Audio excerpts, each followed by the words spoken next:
to the final day of the new In Chess Classic. Magnus Carlsen is in the lead after a stunning performance yesterday, and he is so close to finally winning a tournament on the Meltwater Champions Chess Tour.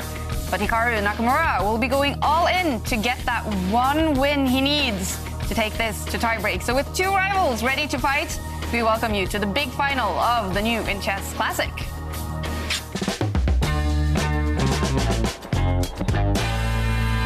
A shame, think something new under the sun. You come around, all you get is cold show. Yeah, you take this time. It ain't nothing to change.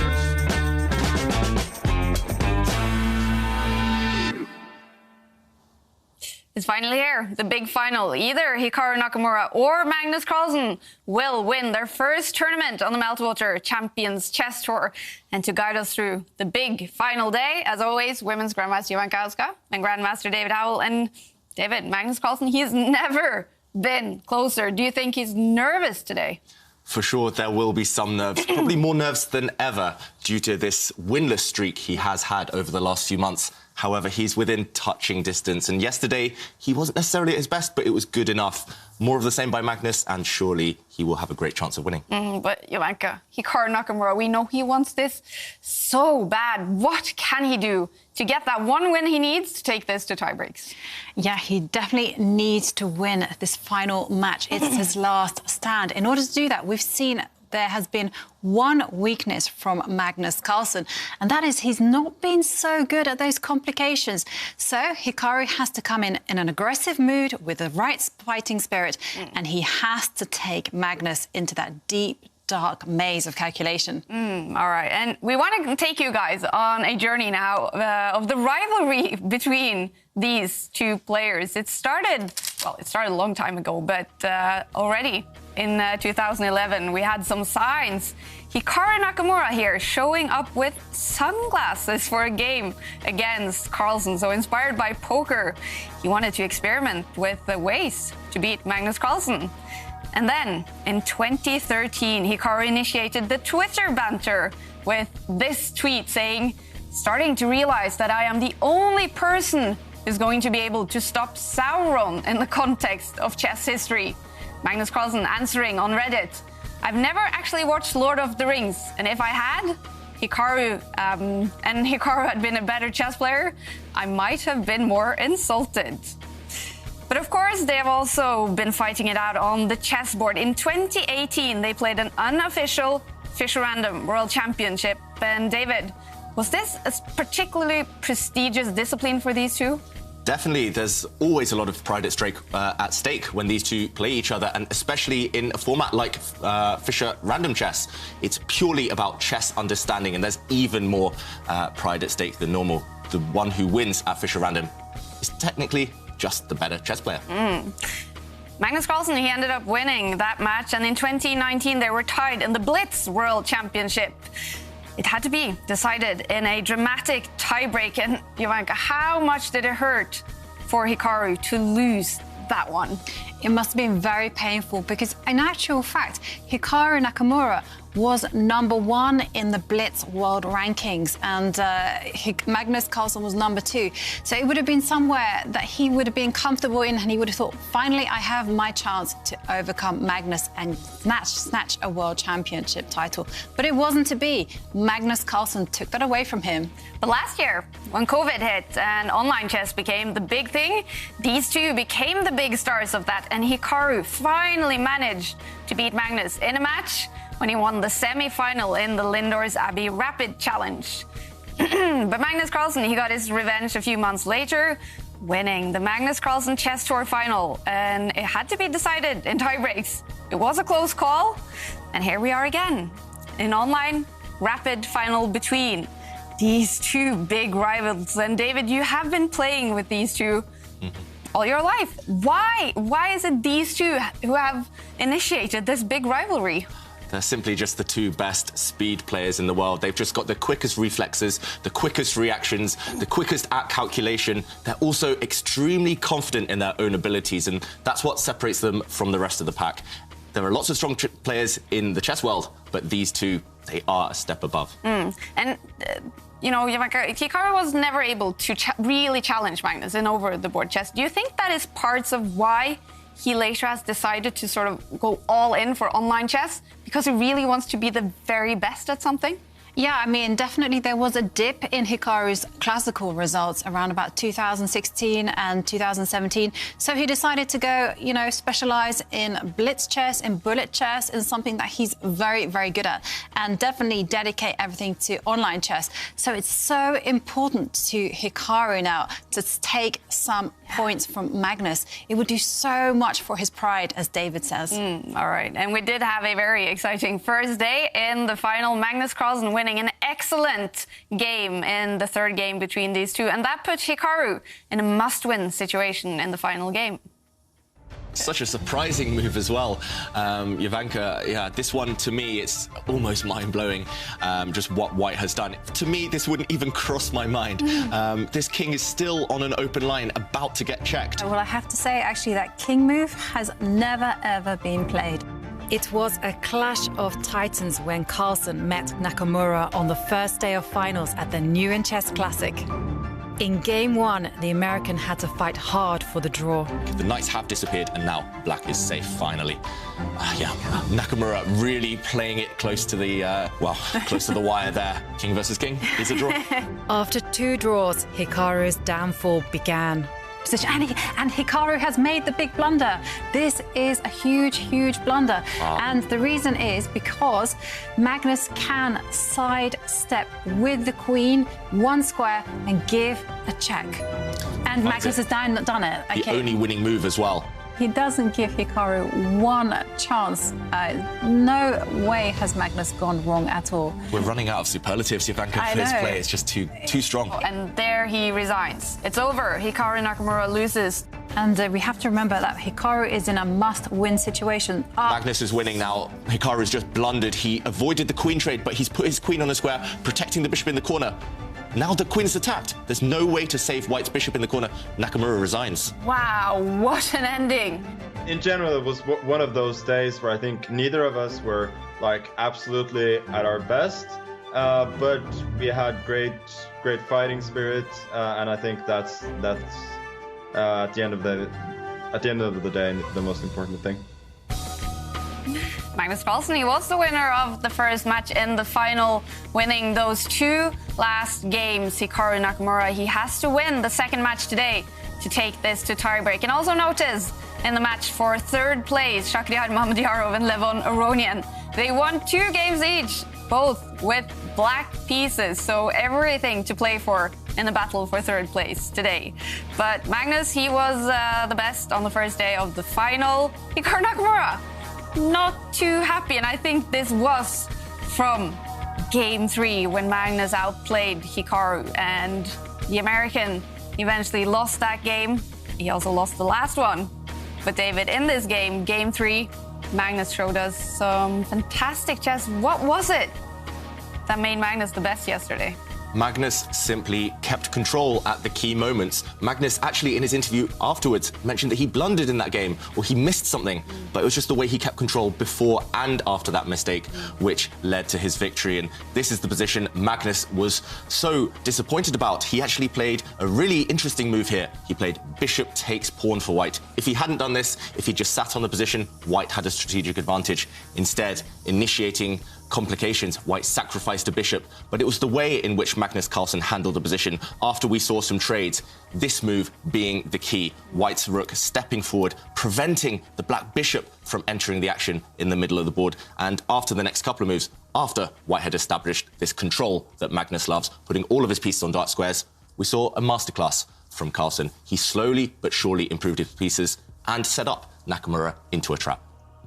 And that means Magnus Carlsen, he is in the lead in the final. Hikaru Nakamura, he has to find a win in at least one of the 4 games in the second match in the final. So he has 4 games to do it. And if he is able to do it, then we will have tie breaks, and that will be super exciting. Now, We're also, as always, focusing on a big personality in chess with Dirkjan, editor of New in Chess, telling us some fantastic stories. And today is going to be about the greatest female chess player of all time, Judith Polgar. But after the first game, and we're so excited about this, we will finally get to show you the Chile Chess Challenge. David challenging world champion Magnus Carlsen to a game of Chile chess, and we have a sneak peek for you here. Magnus Carlsen, get ready to lose to the good old David Chili Willy Howell. You either lose on the board or you give up eating the next chili. Oh, I need more milk. Fuck. My mouth's so bad. Please, all of it, all of it. So we thought you would be the big favorite here against, Norwegian Magnus Carlsen. Yeah. I feel I've let down my whole nation. England, we're very proud at our tolerance for hot curries, but not me, unfortunately. But I do think Magnus maybe... I think he thought it was spicy as well. Yeah, he was trying his best, trying everything to keep a cool exterior, but he didn't kid anyone. All right, well, hopefully soon, Yamanka, we will be able to go to restaurants, eat chili, Indian food, and maybe also to some karaoke pubs. Yeah, of course, Kaya, because, the final is all about self-confidence and being in a good mood. And being in a good mood is very important. And so we decided to ask for our quiz of the day, what is your go-to song at the karaoke bar and why? Now, you can tweet your answer using the hashtag ChessChamps, or the second way to enter the competition is to go onto the Champions Chess Tour Instagram page and you can post your comment there. And the prize for one lucky winner is this AirThings mini device, which monitors the air quality in your room. Certainly will put you in a good mood and make you sing, I think. Yeah. All right. I'm excited to hear your answers here. It's getting close, the first game in the second day of the final. So let's head into the play zone. We do know Magnus Carlsen, he is sitting in Oslo, Norway. It's getting close to 7 p.m. for him. Hikaru Nakamura sitting there in the U.S. at 10 in the morning for him, and he seems to be liking that time, drinking coffee in the start of every game. And then we have Levon Aronian and Shakhriyar Mamedyarov in the match for third place, both at 9 o'clock in the evening. And Hikaru Nakamura right now, David, what will he be doing? What has he been doing this morning, do you think? Do you think he got up super early to prepare? Probably the preparation was done last night. You want to get all the hard work out the way before you have a night of sleep. And for Nakamura, he just needs to try something different. No matter what he's done, it wasn't quite working yesterday. He never really got into that match, never really took his chances. So, the onus is on him to mix things up. He needs to win the best of 4-game match. And we have been talking about their rivalry. Let's take a look at the head-to-head scores in rapid chess, this is. So, it's no wonder they have a big rivalry, playing each other so many times. There's a lot of games. But, the statistics are heavily weighted in Magnus's favour. 64 wins. That's substantial. That's more than double of Hikaru's score against him. So definitely Hikaru will have that weight of expectation on his shoulders. He's lost to Magnus before. Many times. Many times, yeah. He has also won. So what are we looking for in his play? He's going to have the white pieces in the first game, David. Yes. And what are we looking for? We're looking for something a bit different from yesterday, maybe, especially the second game yesterday when he had the white pieces. It wasn't too impressive.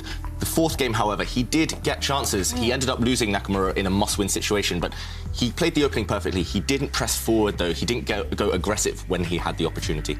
Do you think we're going to see something completely different from him today, Yamanka? Yeah, I do think so. I think that, this is his last stand. He absolutely needs to do something different if he wants to unsettle Magnus. Now, we've seen Magnus has been vulnerable when you take him into positions where he's under attack, he's on the defensive, and Hikaru needs to take inspiration from those previous games from the Meltwater Champions Chess Tour and basically come forth and go fighting. And as always, it is Magnus Carlsen we are waiting for. Always making an entrance, the world champion. But Hikaru Nakamura is sitting there. He is ready to fight it out in the final day of the final in the New in Chess Classic. Levon Aronian and Shakhriyar Mamedyarov will be battling it out in the third place match. They tied the first one. But where is Magnus Carlsen? Always coming in so late. Is it intentionally or is it final preparations? Well, it happens nearly all the time, no matter what the opponent, no matter who the opponent. So it's definitely a bit of a habit by Magnus. But there we go, just on time. He arrives on the hour, and there we go, we're off. First move has been played. Nakamura starting with his queen's pawn. How will Magnus Carlsen react? Okay, he develops his knight, controlling some central squares, very classical stuff. So far, will we see a flurry of quick moves? Okay, Nakamura continuing to push pawns in the center. Magnus, what opening will he have chosen? I think he would choose something very, very solid here, because he actually said yesterday his goal was to play as solidly as possible, not score any own goals, and try to kill the activity at every possible moment.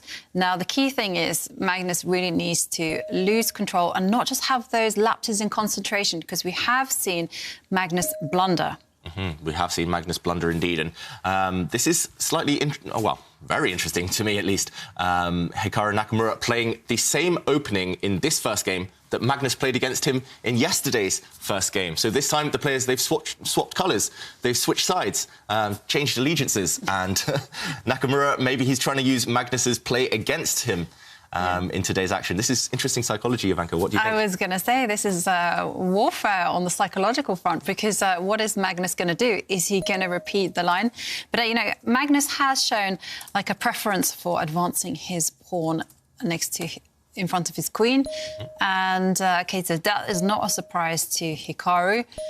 And the moves have come very, very quickly, and we're seeing something, perhaps a transposition into an opening that we kind of call the Ragozin. Yeah. That's a new one. Never heard that. Ragozin. OK, that's the correct pronunciation. Slightly different so far, because White's knight is still at home on that right side. The Ragozin would be with the knight out, but very similar. Very, very similar. If the knight develops there, then we're going to see perhaps a transposition. And I've had this position as black against the World Championship challenger, Nepomniachtchi. He crushed me in the World Rapid Championship one year. I've also played this position as black against Garry Kasparov in some Blitz and Rapid games. So it's very... I mean, all the top players have this in their opening repertoire, especially from the white side, I notice. But, OK, Magnus, he is the one thinking. There's a few different ways than that black can approach this position. He can be really direct, push pawns in the centre. I think that's the most popular way. But it's not normally Magnus Carlsen's style to be really direct in the opening. He's played that direct style once before, but it was in a bullet game. So bullet games are when you have only 1 minute on your clock, and it's insanely fast. I bet these two love that, these two players. Yes, they are the kings of speed chess. I mean, they're fantastic with their pre-moves, they're fantastic with their piece play. You can't challenge either of these two players on that. I mean, have you played Magnus and Hikaru at bullet chess? Yes, and I very rarely score a point against them. Blitz is more like normal chess. Bullet is all about speed, and these two guys... Blitz and bullet chess is like their bread and butter. It's just... they wake up, they play bullet chess, and that's just how they get into the games. And, yeah, they're by far the strongest two, I think, in the world at bullet chess. Meanwhile, OK, Magnus Carlsen has temporarily sacrificed a pawn for black, but this is still quite standard stuff.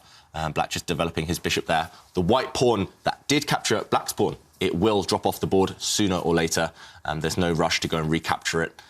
White now has the dilemma of how to develop his pieces on the right side. You need to get those pieces into the action quickly. This is still well-known territory. Surely Nakamura, having prepared this opening, will have prepared a deep idea further in the game. But meanwhile, he just pushes a pawn, stopping the advance of black's central pawn. Magnus, I expect to see him castle his king. There we go. White will now develop a piece. Yep. This is all classical stuff. You need to survive the opening. You need to get your pieces into the centre. You need to get your king castled, especially now when it's starting to open up. David, I'm checking my database, and lo and behold, you have a game with the white side against Michael Adams. Wow. British Championships in 2019. Ah. But, OK, this is a different move. This is a different move, I did not yes. play that one against Michael Adams. White bringing his knight to the centre of the board. And very few people have played this. I mean, ooh, that's not me. Bit of a rare move there by Nakamura. Normally, White just continues development. White would just bring his bishop out next to the White king in order to be able to castle next move. What could be more logical? But clearly, Nakamura has an idea in mind, just the speed with which he's been playing. He's gained time since move 1. So going for a rare move, but a logical one. Planting the knight in the middle of the board. That knight, notice it's on an outpost. It can never be challenged by an opponent's pawn. It's going to be a strong piece. Yeah, for a second I got a little bit of a shock because I'm checking my database and I'm checking for who's played this exact line, and my name came up. And I thought, no, that wasn't me. And of course it wasn't. There's actually another J, Houska, in the Czech Republic. Yeah. Small world. Chess player? Chess player, yes. Wow, yeah, that is a small world. So, yeah, no, I just got a little shock when I saw my name come up and I was like, OK, I don't think I've played this before. But no, I most certainly haven't played this. Very, very rare line for White's side. And, well, the plan is now basically how is Magnus going to capture the pawn that is up for grabs? Capture with the knight, capture with the bishop. Which one would you choose? To me, the knight seems a little bit more logical than the bishop. Yeah, so Black can take that pawn with his knight or bishop. Personally, I would be even tempted to just delay that capture, bring the Black Rook in the corner over, swing it across, eye up that pawn, also lining up the Rook with the White Queen indirectly, and that's never fully comfortable for the opponent. So Magnus wiping his eyes there, putting his head in his hands, probably just trying to remember. I'm 100% sure he's looked at this position before, but it is a bit of a rare move, that last one by Nakamura. So Magnus just trying to readjust. This is what all top chess players do. As soon as they meet an unexpected move or as soon as they are surprised in the opening, they just take a pause to recompose themselves. And if he can't remember, he'll work things out. It looks like he's just resorted to leaning forward, trying to figure out what to do now. Black has lots of logical moves. We mentioned 2 of them. Bishop takes pawn now for Black, knight takes pawn, or maybe even just swinging the Rook across. Those are the 3 most likely candidate moves, I think. Yeah, and, well, one thing also that Magnus will be considering is what is the actual point of White's centralisation of the knight? Is he going to capture the bishop? Is he simply improving his pieces?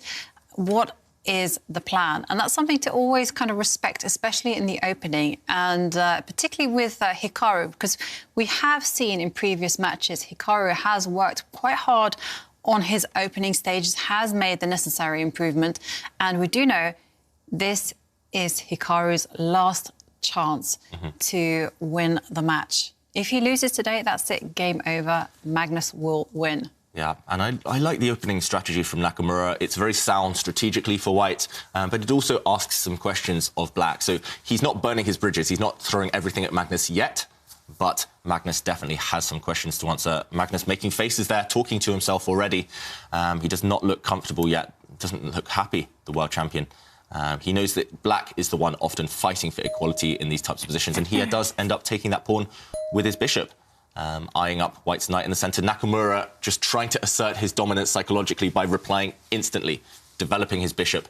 He expected that move, he studied it before, and he's letting Magnus know that. And that's a very difficult to, barrier to break down. Knowing your opponent has studied this with a computer, you feel it's kind of you against the world, and that's a really intimidating factor, especially at this early stage. Yeah, definitely. It's something disconcerting when your opponent just keeps responding to your moves instantly. Because, you know, in the olden days, it used to be one person and their brain.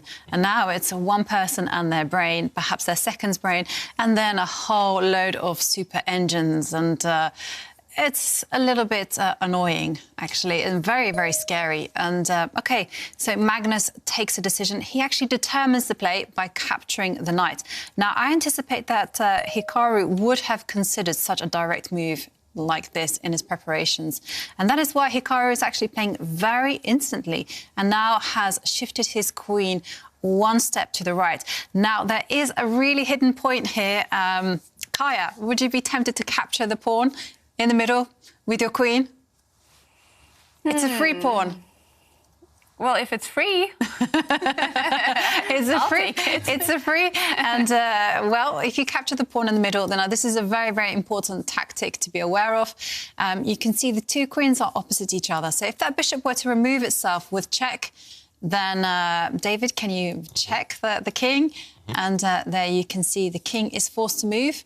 And then we would have queen takes queen. Yeah, so that's why we never leave our pieces undefended unless we know we can get away with it. And this tactic comes up all the time, this type of discovered attack. You move a piece, you have to gain time by moving that piece, and then you do have time to capture the opponent's one of the opponent's pieces. And yeah, Magnus, he will not fall into this for sure. But if you don't, well, if you're not able to take this pawn now or anytime soon, then white has the nice advantage because white has the bishop pair. Especially this bishop as well for black is a problem piece. It's got no future.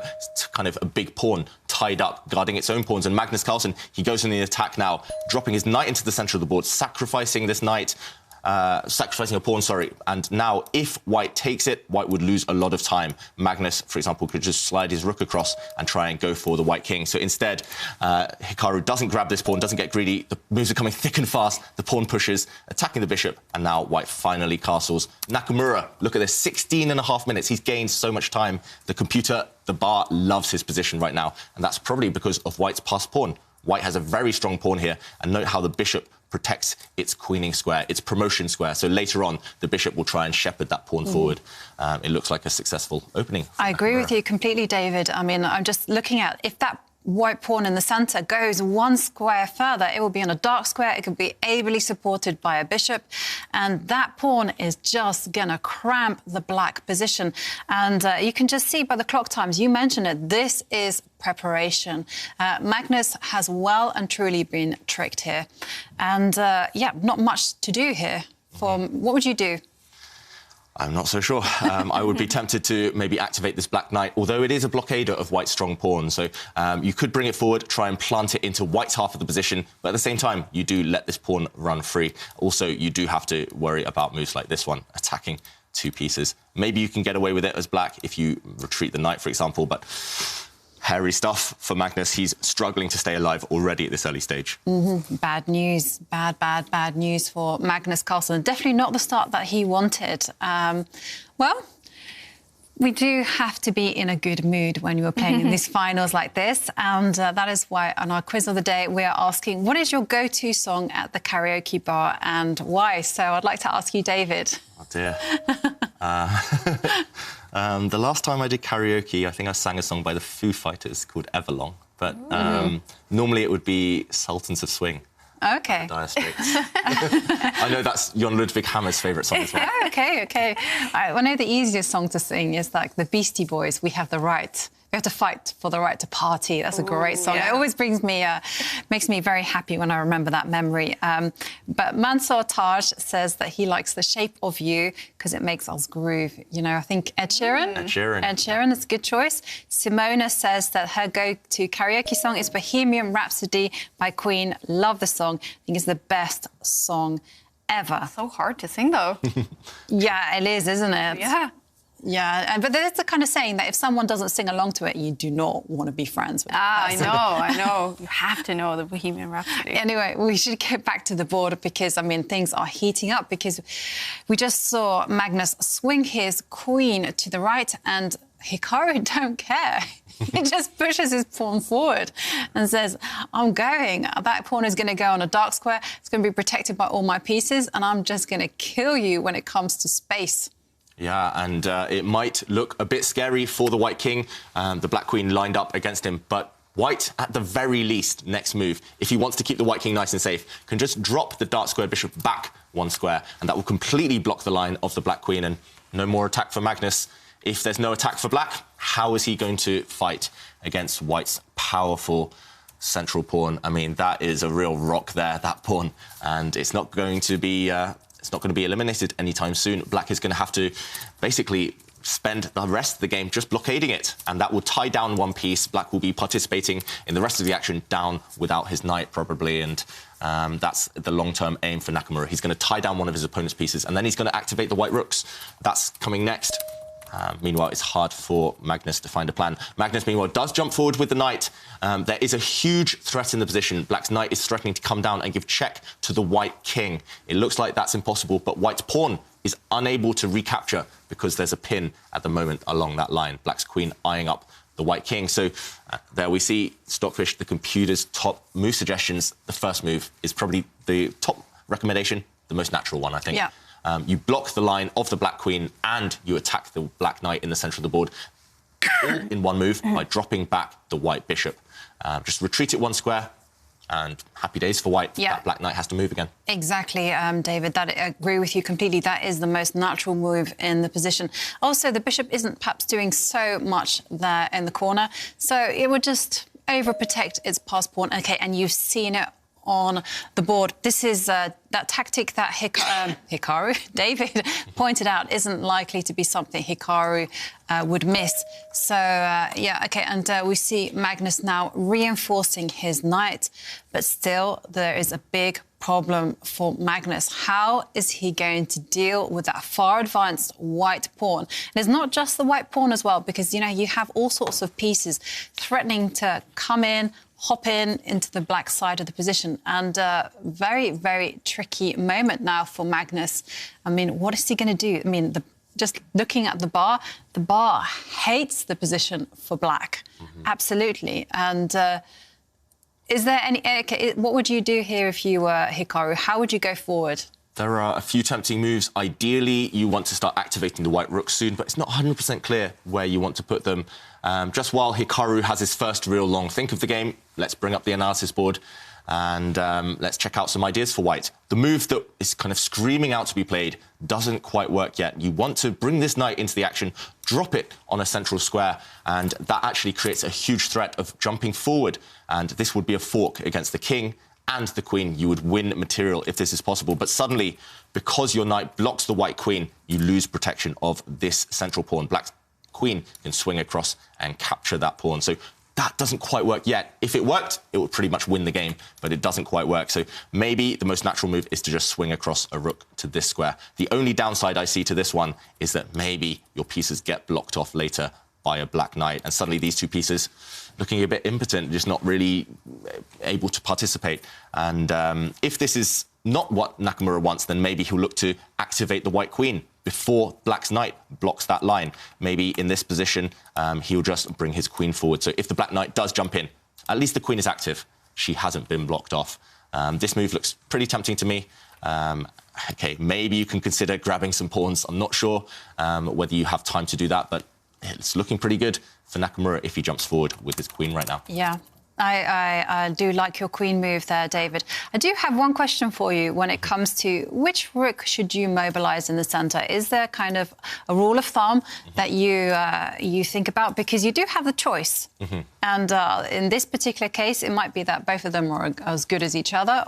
But in general, what kind of rules would you be looking at? Yeah, I mean, it's always hard to tell. It's always case by case which rook. That's always a huge question. Normally, you want to imagine, OK, if the priority is to occupy this line, you imagine, OK, one rook will be on that line, but where does the other rook want to go? So I picked up this rook a moment ago and put it on this square because I thought maybe later on the other rook wants to drop itself here to attack this pawn. But then again, there's definitely an argument to be said for using this rook so that later your other rook can occupy an open line. So it's all about the potential of the other rook. Yeah. And, you know, and sometimes it's not a hard and fast answer. Sometimes it's just a matter of personal choice.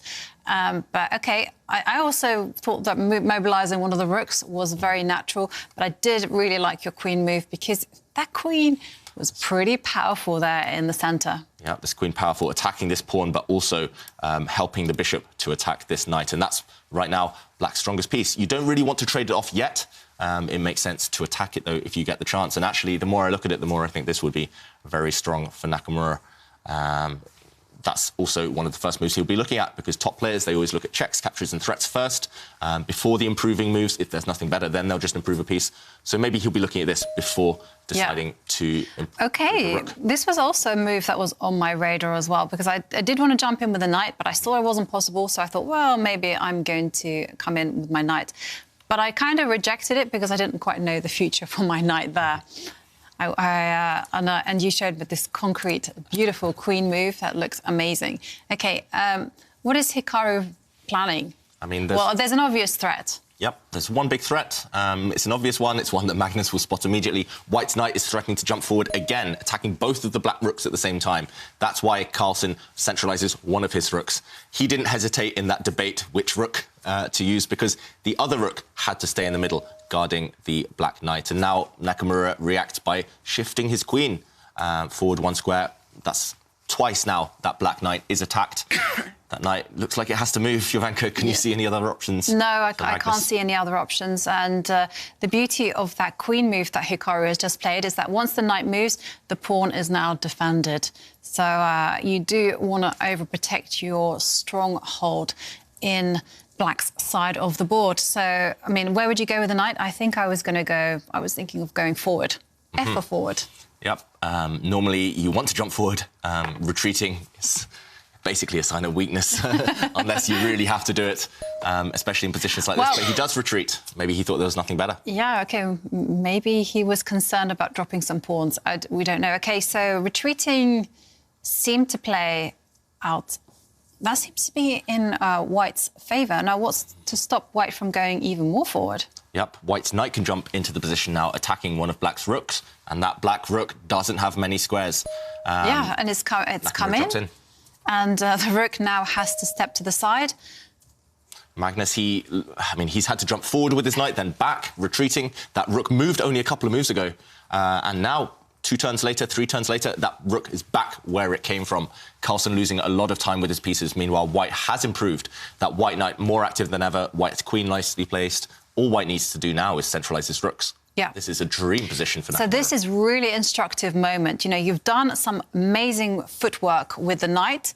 It's gotten to an amazing position. What you need to do now is use your rooks. And this is something that I know Magnus is super skilled at.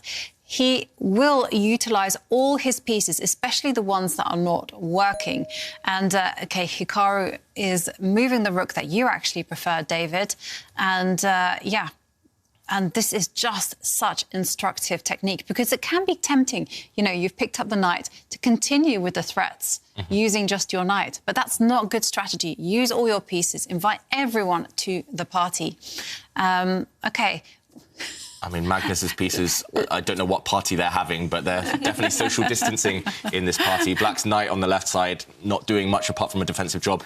Black's queen on the other side, desperately now trying to attack. That last move by Magnus, pushing his corner pawn, pushing Harry the H-pawn. The whole idea is to kick and dislodge White's bishop on that side, but I don't really see why White can't just move a piece, because if you continue pushing that pawn, it will just get captured by the White bishop.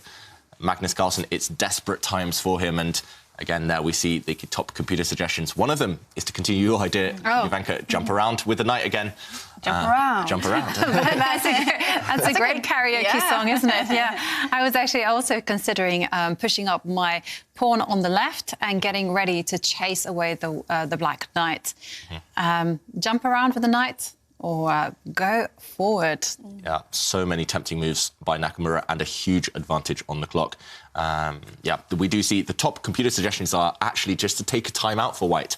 Maybe even the most practical move, just to completely block Black's plans on that right-hand side, is to push White's own Harry pawn, White's own corner pawn there, and block the black pawn that has just moved.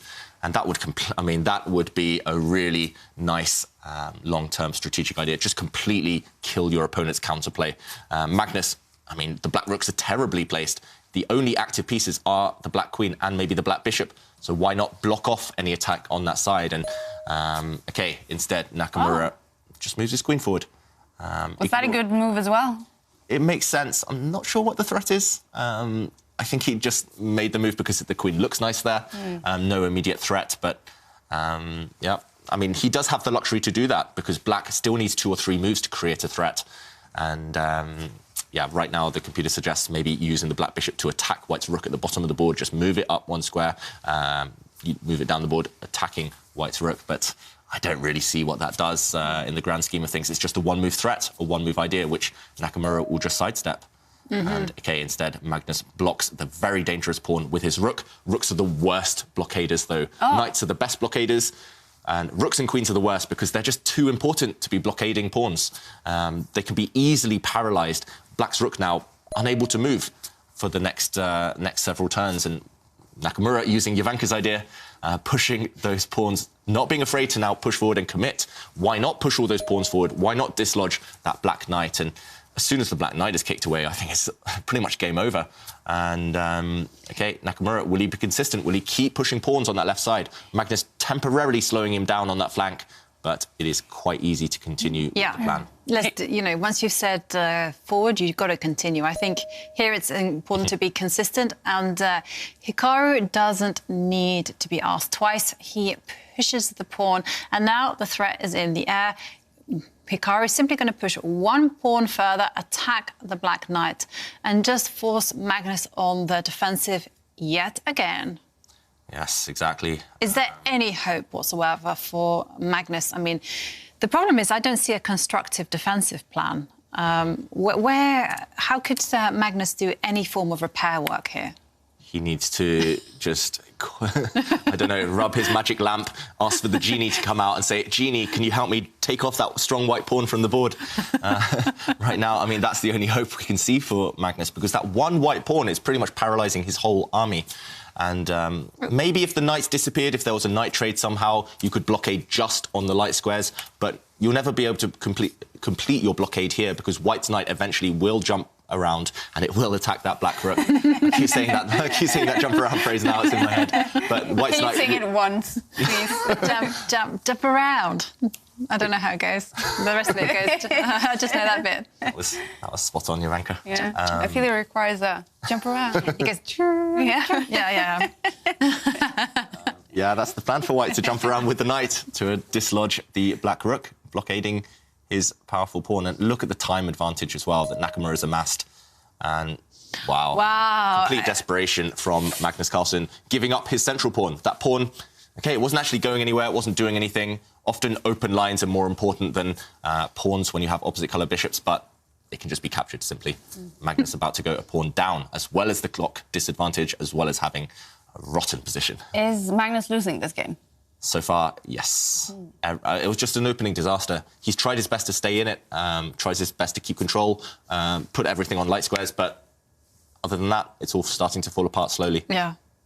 No, I mean, you said it's his job to stay alive. I mean, and I can see here that there's been some answers on Instagram about our quiz of the day, where we're asking the gay 2 song at the karaoke bar and why. And Faith Scoofus says, Africa by Toto, but it's never a good idea.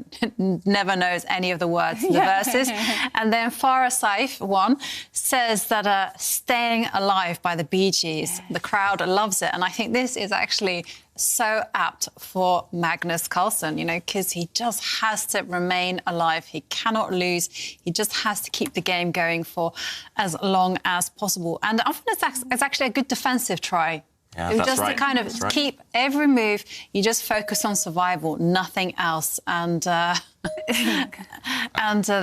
Hikaru simply grabbed the pawn that was offered to him. And now we see the very deep point to Magnus's play, and that is he has mobilized his light square bishop. It's given him some power, but I mean, this is a great bluffing attempt, isn't it? Yeah, it's great bluffing, but also decent strategy, a decent practical attempt by Carlsen.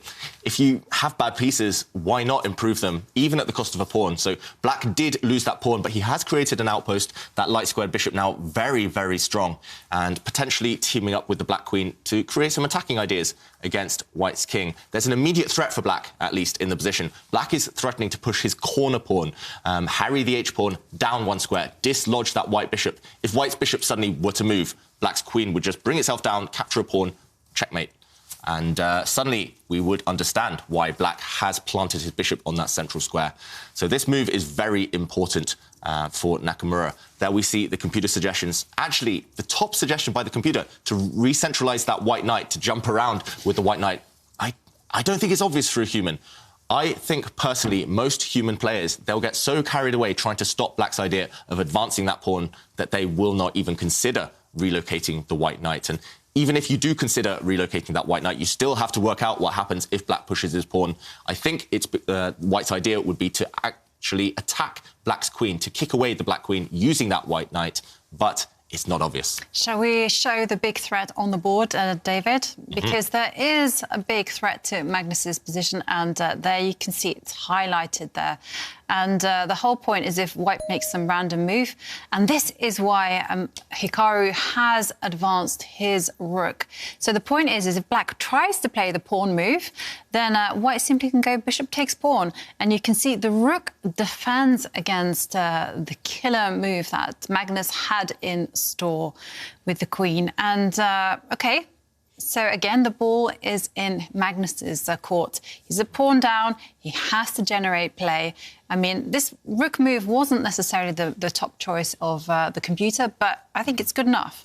Yeah, and it's surprising that the computer actually there, I see one of its top suggestions is actually to give up this pawn anyway. But again, that is not obvious for any human to give up a pawn when Magnus is already one pawn down. I do like the other move, though, the other suggestion, which is actually to dislodge the white queen, to kick away the white queen. Suddenly, this bishop looks fantastic in the middle of the board. Not only is it attacking, but it's defending the black knight. And if white's queen steps forward, taking this pawn, black's worst piece would suddenly join the action. This rook doing nothing, out of the game. Suddenly it would swing itself across. It's defended by the black knight, and once white's queen moves again, suddenly black would activate his pieces. Maybe rook takes pawn, or in this position he could actually play knight takes pawn, maybe a safer, better move. And suddenly black's pieces are jumping around, they are getting active. And yeah, it's anyone's game. Magnus trying to at least confuse Nakamura. Black's still in trouble. Black still has to be accurate, but at least he has something to hope for now. But is it now Hikaru who has not been accurate for a few moves, giving Magnus some chances? Yes, possibly. I mean, maybe the most accurate move, at least on the last turn, was not obvious. So we can't blame Nakamura too much. He's just trying to keep control. He knows he's got a dominant position and an extra pawn, but... OK, Magnus maybe missing a small opportunity there to go active immediately. Instead, this is a typical kind of Carlsen type of move. Just moving the king, not committing anything. The king nice and safe there. Computer does hate it because maybe the chance has passed. In chess, especially against the top players, you don't get many opportunities to get pieces active. And that last move, maybe it's just a loss of time. It's not actually clear the black king's better on that square than it was where it just came from. So Magnus, I think, just completely missing that idea. It wasn't obvious, again. No. But now white suddenly pushing forward, dislodging that black knight. Now Nakamura, he's the one, again, back on the front foot suddenly, attacking pieces, kicking away the opponent's army. Yeah, OK, and, well, look at the sorry sight that is the black knight. It's moved backwards, back to the end of the board, and it has really no hope. So this is fantastic psychological advantage for Hikaru. But now the big question is, can he make that breakthrough? I mean, what is there to be done? Yeah, what is there to be done? I think maybe it is finally time to start rerouting that white knight. Maybe you can activate that white rook next to the white king. At the moment, it looks nice. It's on a semi-open line, but it's not really doing too much there. Where would you move it to, David? That's a good question. I would be tempted to either bring it up next to the black bishop or swing it the whole way across to that corner line, open line. The problem is for Nakamura, there's so much choice. He could also centralise his queen. He could pretty much do anything right now. The thing is, though, with this type of positions is that, you know, there are a vast array of improving moves for white. You know, you mentioned improving the knight, improving the queen, improving the white rook. But there is no killer blow, so to speak. And sometimes it is something that when you have the advantage, you're constantly looking for that kind of forcing moves, the quickest way to win. And it can be a little bit frustrating, actually, to not find it. And there is the danger that Hikaru will start guzzling the time on his clock. But OK, I think if you're looking at him, he's working hard, trying to find the best method of improvement. I think I perhaps would pick up my knight and manoeuvre it just to dislodge the black queen. Yeah, and Nakamura, I've seen that body language before. He's looking for a killer blow. You say it doesn't exist, Jovanka. He thinks it does. Yes. So he's probably looking for something to immediately win the game, but there's no need to do that. It's best to be practical, maintain the time advantage, just improve a piece slowly. You're still a pawn up, Hikaru. You still have a very strong pawn of your own, that white pawn. That white pawn is just glorious. So, yeah, just why not just improve a piece? But he is starting to burn that time, and Magnus maybe starting to feel more hopeful than he has done over the last half dozen moves. The Black Knight, we did say it looks bad, but it is maybe going to try and jump forward, exchange itself off for the White Knight. So that's why we quite like the idea of maybe moving the White Knight or maybe moving the White Queen before Black's Knight gets a chance to jump forward, attacking them at the same time. So if you see your opponent's plan, try and stop it. And, yeah, Hikaru, if he doesn't come up with a decisive way to push for the win immediately, then he needs to make a move within the next few seconds, just improving a piece. He does relocate the Knight. Yeah, and this was a move that I thought was quite natural. And now I guess it's Magnus's turn to pick up his Knight and perhaps start attacking the White Queen. Yeah, that's an automatic move, right? You don't even think. You just bring that Knight forward, gain a bit of time. The Black Knight now far better than it was on the edge of the board. The White Queen does backtrack, stepping back one square. The White Queen, I don't really like where it's placed. It's on a light square. It might get attacked by a bishop later on, but at the moment it does hold everything together. What can Magnus come up with? He needs to get his other rook into the game. One rook paralysed, blockading White's pawn. The other rook needs to do something. I'm not sure where to put it, not sure how to place it. White also has two big threats right now. White's Knight is threatening to jump forward, attacking Black's Queen. It's also threatening to jump to the other side of the board, to jump left to attack Black's rook. Well, OK, David, Magnus has now sacrificed a second pawn. I mean, that was unexpected. We were talking about the rook, but, well, what is the point of this? I mean, why can't White simply capture the pawn? But instead... Nakamura finds the only winning move. All other moves would have lost most of his advantage there. If White had played bishop takes pawn, he would have lost his own pawn. Let's quickly bring up the analysis board. White now is completely winning. If White had captured this pawn, he would have lost control, and as soon as his other pawn drops, it's anyone's game. Anything could happen. Instead, Nakamura spotting his opportunity, ignoring this attack, but counter-attacking against the Black Queen. And Magnus, he did jump forward with his own queen. I think Nakamura can just win the game now by moving the bishop that is attacked. Move it forward, block this queen's defense to the bishop, and now Black has this bishop under attack. The problem is, how do you deal with it? You're a pawn down. Also, your Black Queen is running out of squares. Next move, White can simply step the pawn forward and the Black Queen has to retreat. I think Black's position will just fall apart. He can't defend everything here. And if he tries to take this bishop, White can just recapture with a double attack. That's the key move. Maybe there are other ones in the position, but I don't see any reason why not to play it safe. Step forward, attack the Black bishop, and should be winning. Wow, this is dramatic for Magnus Carlsen. Hikaru Nakamura could be about to make a huge comeback here, winning the first game in the second match. And wow. And Magnus will have to come back with a victory, or else we're going to head to tiebreaks. Wow. What a start to the day for Hikaru Nakamura. Impressive stuff. Yeah, I mean, it was everything done to perfection. You know, well-timed opening. Surprised Magnus. He gave Hikaru such a pleasant advantage, and Magnus didn't know how to handle it. But the game isn't finished yet, so we should not be counting those chickens before they hatch.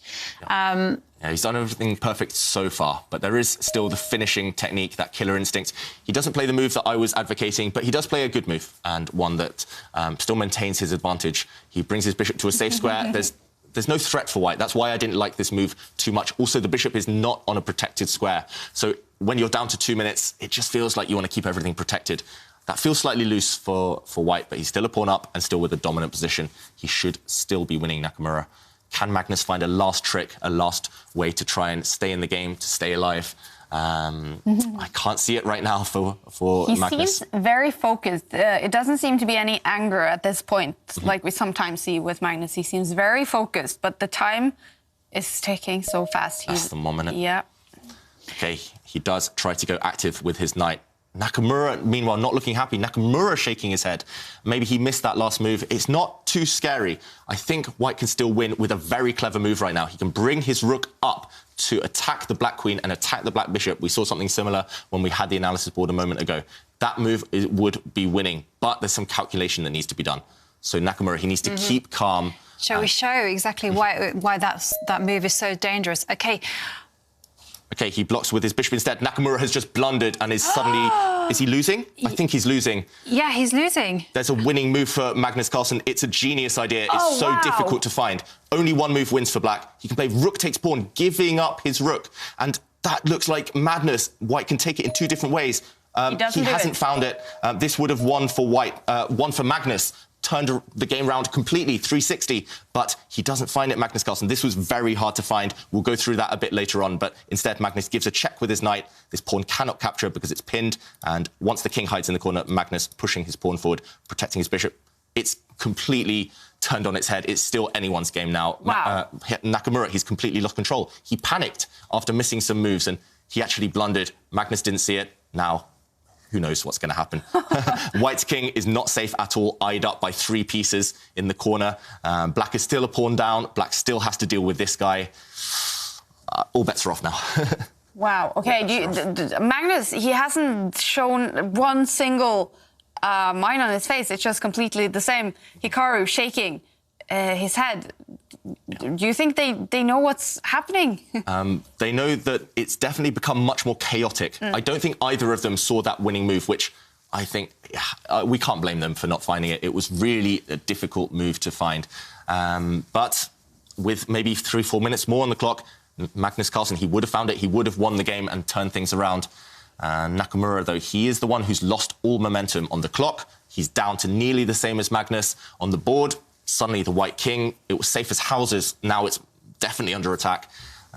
Everything's turned against him suddenly. Can he keep his cool? He's still doing OK. And there we do see the computer suggests bringing the white queen up diagonally 2 squares to attack Black's rook.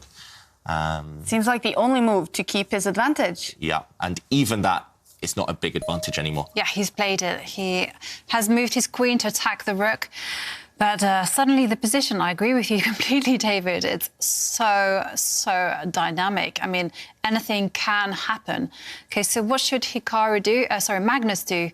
Should he just simply step back with his rook or go for something else? Well, there's so many options in this position. Magnus, he does capture White's bishop. He had options. He could have stepped back with his rook. He could even have activated his other rook, ignored the attack against his rook there, but instead he plays knight takes bishop.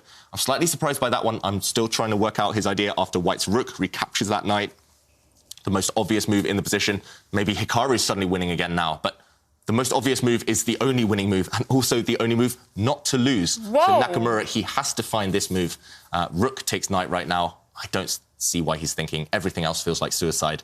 OK, so that is an obvious move. It is an obvious move, but I mean, yeah. OK, he plays it. He's played it, and then what's... OK, this is Magnus's idea. Magnus wants to be sneaky. He wants to slide his rook across, and he's threatening a checkmate. Yeah, so Black's rook was threatening to bring itself down and trap the white king on the bottom row. So White didn't have the time or opportunity to capture the black queen. Instead, Hikaru's sliding his rook across. So now, if the black rook does come down and give check, White's king can protect the white rook when it drops back. So right now, Nakamura staying in the game, surviving with the white king. Maybe Magnus Carlsen missed that last move by Nakamura sliding the white king across. That wasn't obvious either. This one, both players coming up with surprises at every turn, not playing the most obvious move every time, just trying to set traps for the opponent. And now Magnus... Less than 30 seconds for Magnus Carlsen. Yeah. OK, but the position is still incredibly promising for Hikaru, and it's all because of that pawn that is 2 squares from queening in the centre. All Hikaru needs to do is control the queen and the bishop, and then the game will be in the bag. And he has 1 minute on his clock to do it. And Magnus reacting. What's happening? I think he's realised that he made a mistake earlier on. His last move was pretty much forced. I don't think he had any other options. So it can't have been that last move that Magnus is annoyed about. He must have been annoyed because he suddenly realises he had an opportunity earlier. Yeah, the world champion, we've seen his brain works in such mysterious ways. Maybe he's just realising that he did have some better moves, and now he knows he's in big, big trouble again. White, Nakamura coming up with a nice move, kicking the black queen back 1 square. Now White's pawn advancing. Yeah, it does look like Black is in big, big trouble now. That black rook completely paralysed. Also, there's a small trap. I'm not sure if we have time to show this because it's so dramatic, but if black queen comes down and takes an undefended white pawn in the centre there, I think White would win on the spot. White's queen would just bring itself across and give check to the black king. So Magnus in big, big trouble, and he knows it. We saw it on his face. Yeah, he certainly knows it. I think he's just telling. I'm not sure whether he spotted that earlier missed opportunity. I think he's just incredibly cross with himself. He feels that his play hasn't been the most effective, and he's just trying to psych himself up, trying to get himself into the fighting mood. And he has 8 seconds on the clock. Okay, so he has simply captured the pawn, but all Hikaru needs to do, he has to give a check with the queen, and it will be game over. So, and it's the only winning move for Hikaru. He has to play his queen across 2 squares. Every other move would have lost the advantage. Now he has to drop back 1 square and give check with his queen. This is pretty obvious, I think. It's not the only winning move, it turns out. White has 2 checks with the queen. You can actually bring the queen up to the top of the board next to the black rook, trying to make a new queen with your pawn, or you can step her back diagonally and give check. Both moves winning now for Nakamura. He'll surely find this. Yeah, he's found it. And now the only move that Magnus can play is to intercept that check with the queen. And then this is the issue, that the queen sacrifices itself. It cannot be captured. And now Magnus moves forward with the king. And, Yeah, so Nakamura now has captured the black rook. White is a rook ahead, and White has the deadly threat of checkmate. White's queen trying to bring itself up across and trap the black king. Magnus going in desperation mode, sacrificing his bishop. He's currently a whole rook down. His only saving grace is that he can check the white king a few times with his queen. Nakamura, all he needs to do is find a safe haven for that king. It's not easy, but it should be possible, even with 20 seconds on the clock. I think he can just take that bishop. OK, he moves his king instead. And that's nice. That's really nice, protecting the white rook. Yeah, it kind of kills the checks completely. You don't have to do any calculation whatsoever. His, Magnus is insistent. He really wants to get those checks because it's the only way he's going to save his... Magnus is about to resign. The white king running away to safety on the left side. Hikaru wins. It's over. Hikaru Nakamura winning the first game in the second day of finals, making a huge comeback. And this means drama. If they now tie the rest of the games, we're going to get to tiebreak. So this is dramatic. Hikaru, how will he be feeling now? Absolutely ecstatic. You know, it was an impressive display. And it wasn't just like, good opening. It was just, he dominated the world champion. And I'm sure Magnus Carlsen will start to think about those previous tour events where he's been so close, but not close enough. Wow. And David, this game was crazy. I can't wait for an analysis. And this one is given to you by Lisoveta.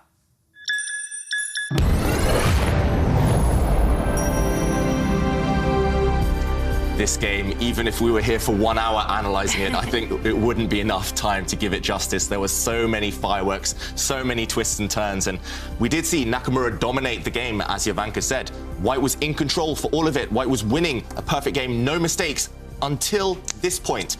At this moment, Magnus Carlsen is trying to go active with the Black Knight, trying to jump in, giving check. And actually, Nakamura could win by bringing his rook up, attacking the Black Queen. The whole idea is that once Black gives check, you could just slide across, because once your rook disappears, there's the sneaky move, check. Queen takes bishop, check, attacking the king, and next move, just winning the Black Knight. But this is where we saw a sudden chance for the world champion. Instead of finding that rook move, Hikaru, he dropped his bishop back, and this was losing. Magnus missing his opportunity. Black could have played rook takes pawn in this position. The white rook cannot take, because then it would be checkmate on this square. And if the white bishop takes, then suddenly a hidden idea. Black's knight would give check, the king would slide across, and now the bishop would move out the way. Check, a discovered attack, something we saw a bit earlier in a different form. And now, once white's rook captures, white's queen would be under fire. Black would win the white queen and win the game. Magnus Carlsen missed this, and he never got a second chance.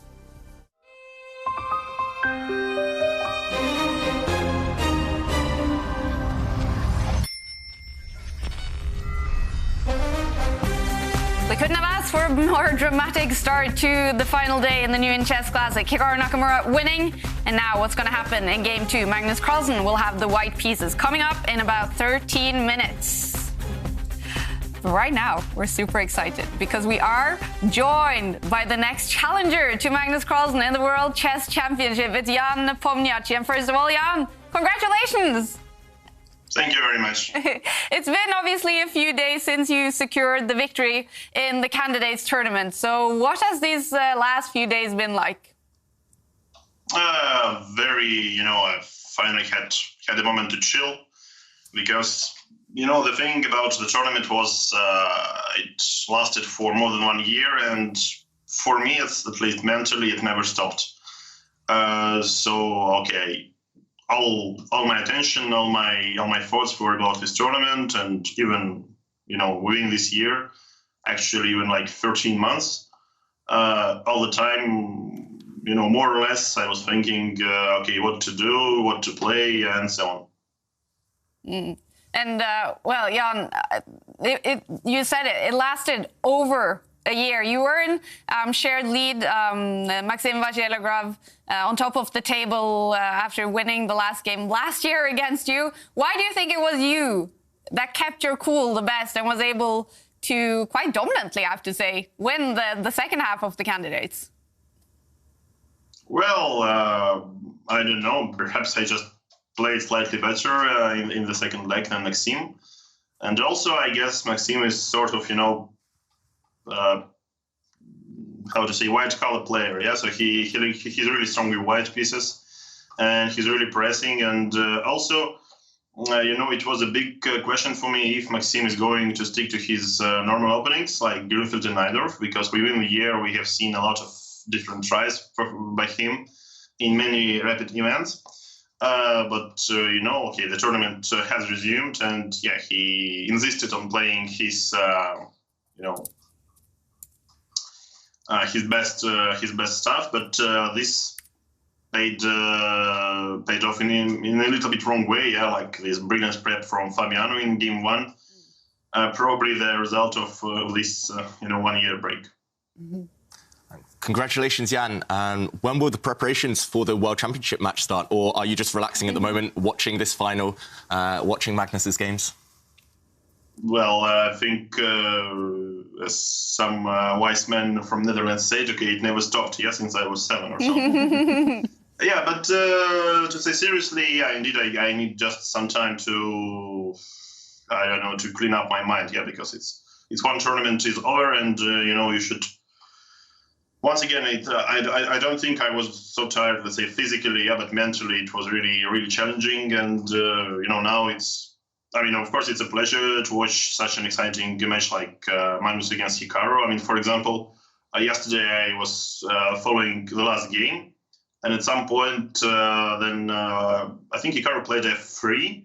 I thought could it be just a mouse sleep or a transmission error, but it was just a completely incredible move for me. And I think yesterday it was very close, and today, indeed, it's. Mm-hmm. I think it started with quite a messy game. Yeah, and you've been in the unusual position that you've played in a tournament that lasted a year. What was the game plan throughout 2020 in preparation for the candidates? Well, the game plan was, as I said many times, not to lose. Mm-hmm. Because David, it's very instructive to commentate the candidates. As it seems, because I actually commentated, I made some commentary for 2016 edition, 2018 edition, so it's all up to you in 2 years, or 1 year. And did you have any dilemmas during the 2020, like what to reveal of your preparation and what to show? Well, I think that I revealed Vinaver, my main weapon, so everyone was laughing at me. So that's why I had to prepare something else, indeed. Maybe something more solid than French defense, and somehow I feel like I never had a chance to play the stuff which I really wanted to use in the second leg, especially.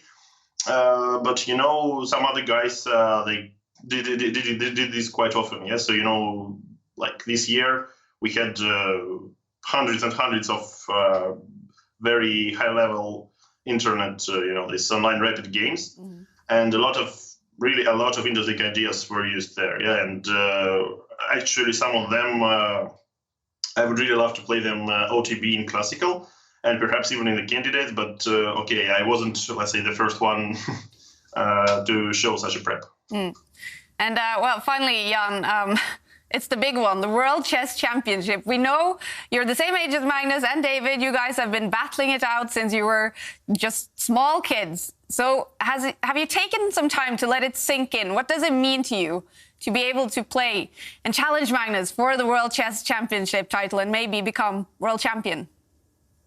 Well, I think it's, it's just some kind of a goal every professional chess player has to set for himself, because that's a good question. Why do you, what do you play chess for? So, okay, amateurs play chess just for fun, and professionals, they play chess to become champions. So I guess that's it. So since the Magnus is a champion right now, okay, it's about challenging him, but in other case, it would be another guy, and I think it would be all, also more or less the same story. All right. Well, Jan, we're so excited for you, and we hope you want to still compete in the Meltwater Champions Chess Tour, even if maybe you want to sort of hide some of your preparations for the match. I'm not sure if I'm invited to the next event, but yeah, if so, then I think you are invited. Probably I'll figure out what do I do, because the last event what was it this in March? Yeah. How do you call this? The Magnus Invitational. The Magnus Invitational, when you beat him in the semifinals. I really was planning to play like for 3 days, maximum for 5 days, not to get tired. And then I ended up playing like the whole thing. And I had my main training session, the last one, to summarize, all my stuff, to choose openings and so on. And okay, I just came there completely exhausted, and I was just lying on the sofa and watching other guys studying chess. Yeah, it was kind of different experience that I wanted. All right, Jan. Again, we're so excited for you, and thank you so much for joining us. Thank you very much. All right, see you later. Bye. Jan and Magnus Carlsen will play the next World Chess Championship match in November. That is so exciting. Now, we're going to have another big match coming up for you. It's David Howell against Magnus Carlsen in the Chile Chess Challenge. Get ready and look at this. Dear, oh dear. Hi everyone. Beating the world champion is, of course, a very difficult task, but today is my lucky day. We will play chili chess, a game where you need to eat chili sauce if you lose a piece. You either lose on the board, or you give up eating the next chili. And you know what? I absolutely love chili. It's my favourite thing. How are you with spicy food, David? I'm very bad with spicy. How are you? Whenever I have Indian food, I always ask for a butter chicken because that's the mildest. Magnus Carlsen, get ready to lose to the good old David Chili Willy Howell. To most normal people, lemon drop hot sauce gives a refreshing kick. But for me, this is just what I rinse my... This is just what I rinse my eyes with to wake up in the morning. The habanero hot sauce is what most people call embarrassing scene at restaurant sauce, but I just call it regular milk. The scorpion inferno sauce is a serious no-go for most people. This is also where I, Chili Willy Howell, draw the line. Just kidding. This is my go-go sauce. Just gonna have a nice, relaxing blitz game here. I can tell you're scared already.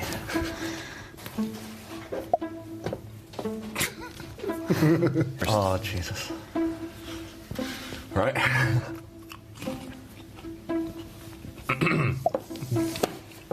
Okay, good stuff. Yeah, that's fine. Yep. Only had one. I might just have one as a snack. There we go. So that's a rook.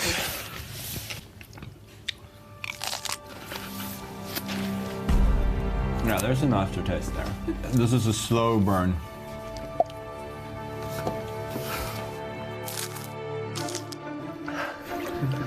So the best move I feel is knight d5. But you need some more. No. You need some more. Has anyone got any tissues? Don't cry. No, literally. Okay. Oh, thanks, Kaya. You really need those. Oh, it's at last. Oh god, that's a bad move.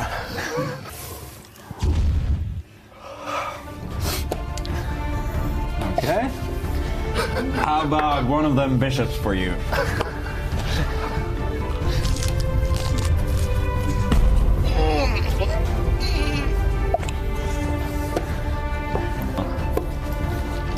Let's... Don't do it, don't do it.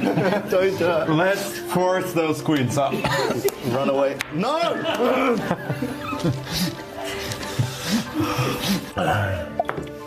This one has a little bit extra on it. Thank you so much. That was very nice. I touched my eyes. You can't lose on time. You can't lose on time. I literally can't. Yes, you have to. Or resign. I resign, I resign. My mouth so bad. Please, all of it, all of it. So how was it for you, Magnus? No, it was pretty relaxing. I'm gonna have myself a little snack.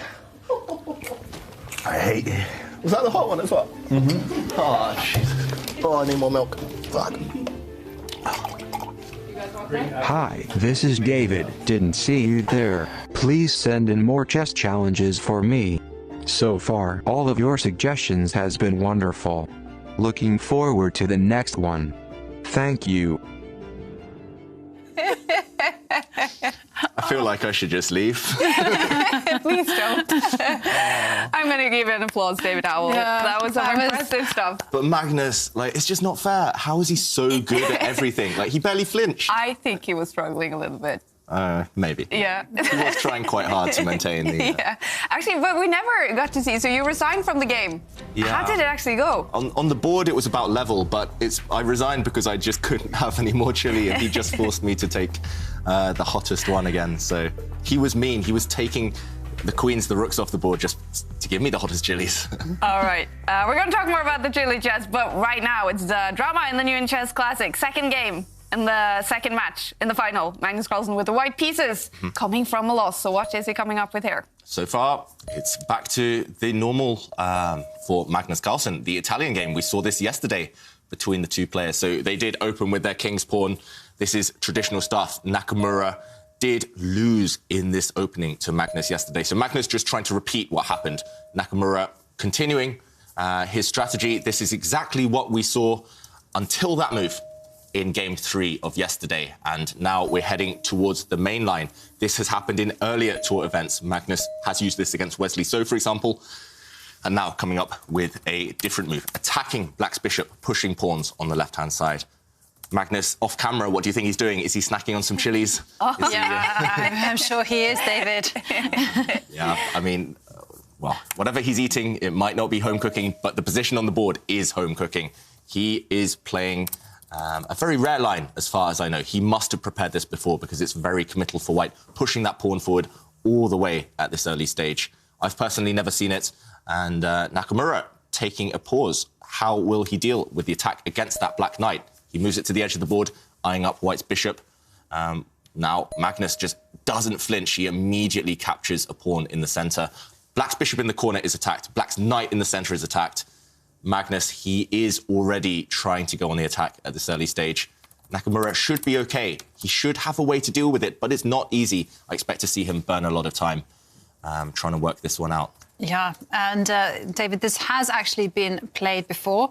Hasn't been played too many times, 22 times, and the main move is actually to retreat the black knight in the centre to back to where it came from to defend the light square bishop. I'll get there. I'm just still recovering from watching poor David. That was so much fun. And what a cool new sort of chess discipline. Chili chess. Don't try it at home, please. Yeah. Do try it at home and do send us video clips and footage of that. We want to see you guys try out the chili chess. I know there are a lot of chess fans in India, and they're probably just laughing at me. They probably think that that's like water for them. But OK, meanwhile, we did see Jovanka's move. Black's knight did retreat. Black's knight guarding the bishop in the corner there. And Magnus continues to play instantly. He develops his knight. So white is temporarily a pawn up, but white's going to have to lose a bit of time retreating. That white rook is under attack. I expect to see it step the whole way back to where it came from. Yeah. Also, black, anytime he wants, has the opportunity to use his knight in the corner to capture white's bishop. And what black would get the bishop pair. This is very typical pawn compensation. When you have sacrificed a pawn, you get the bishop pair, you get some open lines. This is very similar to lots of other openings in the king's pawn. Incidentally, David, the main move for black here, it's been played 12 times, is actually to pick up the rook next to the king and just slide it one square to challenge its counterpart. And, OK, Magnus, he knows his stuff, you know, even though when he seems like he's being surprised. Sorry, Hikaru, you know, he still manages to find the best moves. And, OK, now here, according to my database, there is a choice. White can step back with the light square bishop one square. He can take the rook, or he can play a little bit of a strange move, which is to come out with the queen to attack the knight. So the main choice, step back with the bishop. That would make a lot of sense right now. There's a huge amount of tension, especially on that left side of the board, with the black knight on the corner, with white's light squared bishop. White ideally doesn't want to see that bishop disappear, but there's no way to save it. And you ideally want to force black to recapture in the most uncomfortable way possible. You want to force black to spend a move capturing. Also, white needs to do something about his queenside pieces, those pieces on the left side, especially the dark square bishop, the rook in the corner, because those will take a long time to get in the game. Yeah. So, Magnus, how well has he done his homework? What will he come up with here? Because you surprised me, but Jovanka, by saying the position is well known. And Magnus, he steps back with the bishop, as you recommended. Well, the games, that is what the majority of people have played. So it's up to Hikaru now to take some choices. And while we're waiting, well, Hikaru is incredibly well prepared, and he steps forward with the queen, connecting the two rooks together. So very, very thematic stuff from Hikaru. Also attacking a pawn with the black queen on that left side. Yes, and on that subject of attacking the pawn, the main move is actually... The main move, I say this because there's only been 2 games played, is actually to defend that pawn. But, OK, Magnus decides to trade off rooks, and now something has to be done with that defence of the pawn. And what do you think he would do? Do you think Magnus will voluntarily shut in his own bishop, or do you think he'll try to go for a little bit more active moves? Yeah, that's a very big question right now. I guess there's not actually a threat in the position to capture that pawn yet. Let's quickly bring up the analysis board. We can see that black has great compensation. Black is a pawn down, but this pin is really annoying for white to deal with. It's really, really nice that black has this tension along this line. Also, black controls the only open file right now. Black's rook, fantastically placed. We mentioned that this tension is very annoying for white. Black always aiming to get the 2 bishops later on. And finally, the last piece of compensation is attacking this pawn. And at first, I was thinking, OK, white should push this pawn forward to defend it, or maybe this pawn forward to defend this guy. But maybe you don't need to. Maybe you could be a bit sneaky and just step your bishop back, for example. Maybe there are other moves. And if black's queen takes the pawn, you've set a nasty trap, because now the bishop jumps back again with a skewer along this diagonal. The queen has to move, and the rook would fall after it. The white bishop protected by the queen at the bottom there. So lots of choice for Magnus. Let's see what he comes up with. Yeah, whilst we're waiting for Hikaru to take his... Sorry, Magnus to take his decision, let's revisit the quiz of the day. You know, it's very important in life, and when you're competing at such a high level, to have a good atmosphere, you know, something that's going to make you instantly happy. And that's why we're asking, what is your go-to song at the karaoke bar and why? And Emilian Vama on Instagram says, I Cry by Florida. Gives you the boost you need to humiliate yourself in front of others trying to sing it. I'm not familiar with the song. Maybe you are, David? I'm familiar with humiliating yourself in front of others, but I've been there a few times this tour. But I don't know the song by Flo, I don't know. No, OK. And Slevart, also on Instagram, says that their go-to song would be Wonderland by Oasis, always testing my song limits. Wonderwall, no?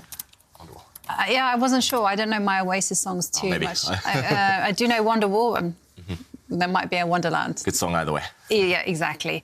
And John on Twitter says that his favourite karaoke bar song is, and I think, David, you'll approve of this one, Aha, Take On Me, because it's a type of song that makes everyone want to join in. And David, incidentally, has been singing quite a few Aha songs in the run-up. Actually, yeah, John, thanks for the tweet, because we were discussing Aha just before the show started. That is one of the hardest songs you can sing. Very hard song. Yeah. Also, I was thinking maybe I should amend my statement earlier. Maybe I should have chosen a Red Hot Chili Pepper song. Yes. Ooh, you should. Yeah. OK, well, David, you are the grandmaster in sneakiness, and so is Magnus, because he steps back with the bishop, preserving the bishop pair, and also at the same time setting that trap. Now, I don't think Hikaru is going to fall into that trap.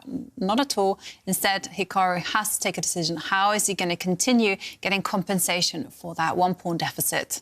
Yeah, I really like what Magnus has done. I did notice the computer didn't approve the evaluation bar, and there we go. It does slide over slightly to black's side. So I like White's move. I think it's a great practical attempt. Maybe Black has something a bit direct, but it just sets that trap. This is a way that I win a lot of my chess games, or the top players win a lot of their chess games, setting those traps. Black's queen, as we pointed out earlier, cannot take the white pawn. And if it can't, then Black's knight in the corner there on the left-hand side. Knights on the rim are dim. We've repeated it many times. Knights on the edge, they fall off the hedge. Black has one bad piece, and that is something to hope for Magnus Carlsen long-term. Meanwhile, Nakamura, in order to justify his pawn deficit, I would expect maybe the other knight to come back into the centre. I know it's danced around a bit, the other knight on that right-hand side of the board, but why not bring it back to the centre, attack a pawn, maybe try to jump to some other squares later on. It feels like the type of move where you gain a bit of time and you activate your pieces. I don't see any other immediate active moves for Black right now. Maybe you could move your bishop. Maybe you can try and activate the queen, but nothing is too convincing. I think the move that is really screaming out to be played, that Hikaru will have on his radar, at least, is for Black's knight to jump into the centre of the board. Yeah. How about you, Ivanka? What do you think? Yeah, I mean, I do like your suggestion. I've been slightly distracted, David. I have a confession to make because, well, Twitter has been suggesting some challenges for you. Yay. Great. You did put in the request, David. That was definitely my voice at the end. Yes, I'm sure it was. All right, should I take notes now? Yeah, definitely, right. Kaya. So Midrin Al-Hadri says that he's liking the idea of chilling chess. No more forks and skewers, just pure, raw physical pain. And David can simply can sympathise. And Tim Fox has a concrete suggestion. He says he wants to see David Howell play a bullet match in zero gravity. I have no idea how that's going to work, but OK. It's going to be expensive. Yeah. You fund it, Tim Fox. Yeah. And we have Andrew fighting David's corner. He says, think we need some kinder challenges for David at the Chess Champs Tour. How about a Maltesers eating contest? Oh, I'd win at that one. Magnus has no chance. Actually, I can tell you, I've seen this in action. When you put too many Maltesers in your mouth, they kind of like solidify and it becomes very, very difficult to Better than chili in the mouth. I used to have this party trick when I was younger. I haven't tried it for a few years, but I used to be able to throw sweets or chocolate in the air, catch it in the mouth. But don't suggest that, please, because it might have faded, that skill. And meanwhile, OK, both knights have jumped into the centre of the board.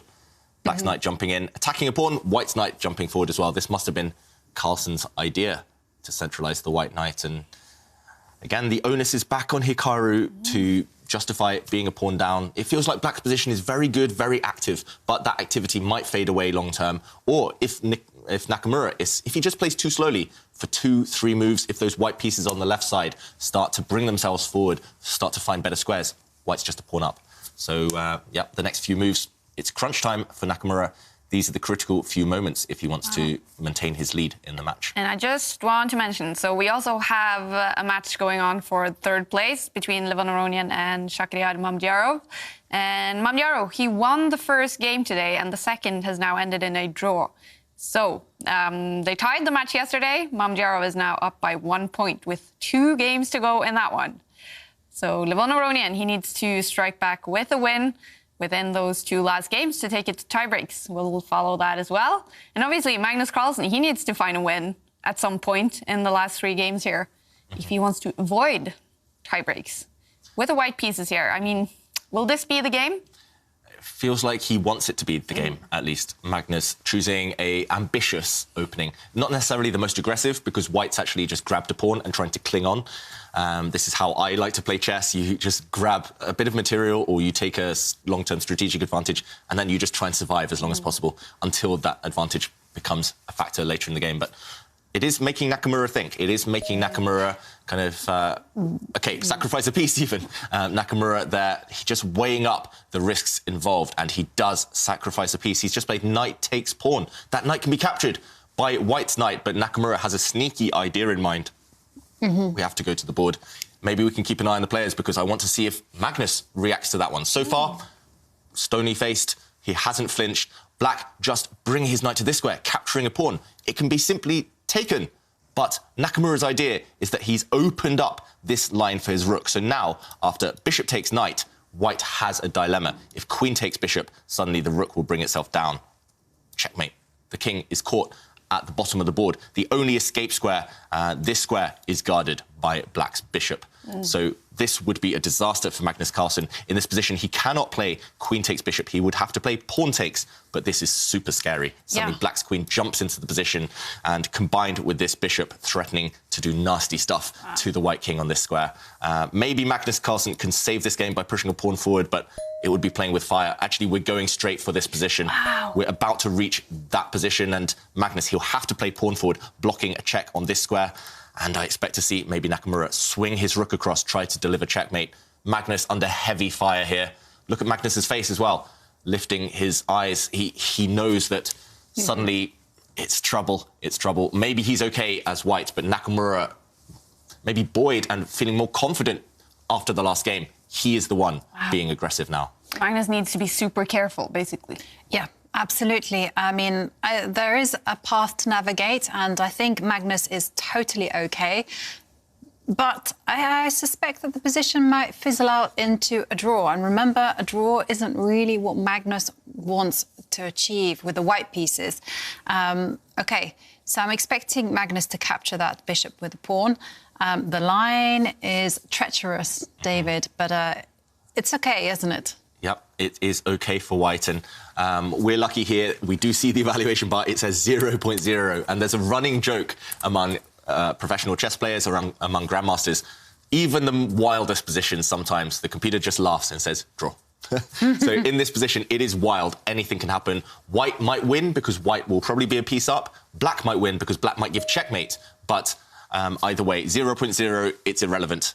It is just chaos on the board. And Magnus, wow, he made that decision so quickly. I thought he would spend 3-4 minutes there working out whether he could grab that bishop, whether he could get greedy. He didn't take the bishop.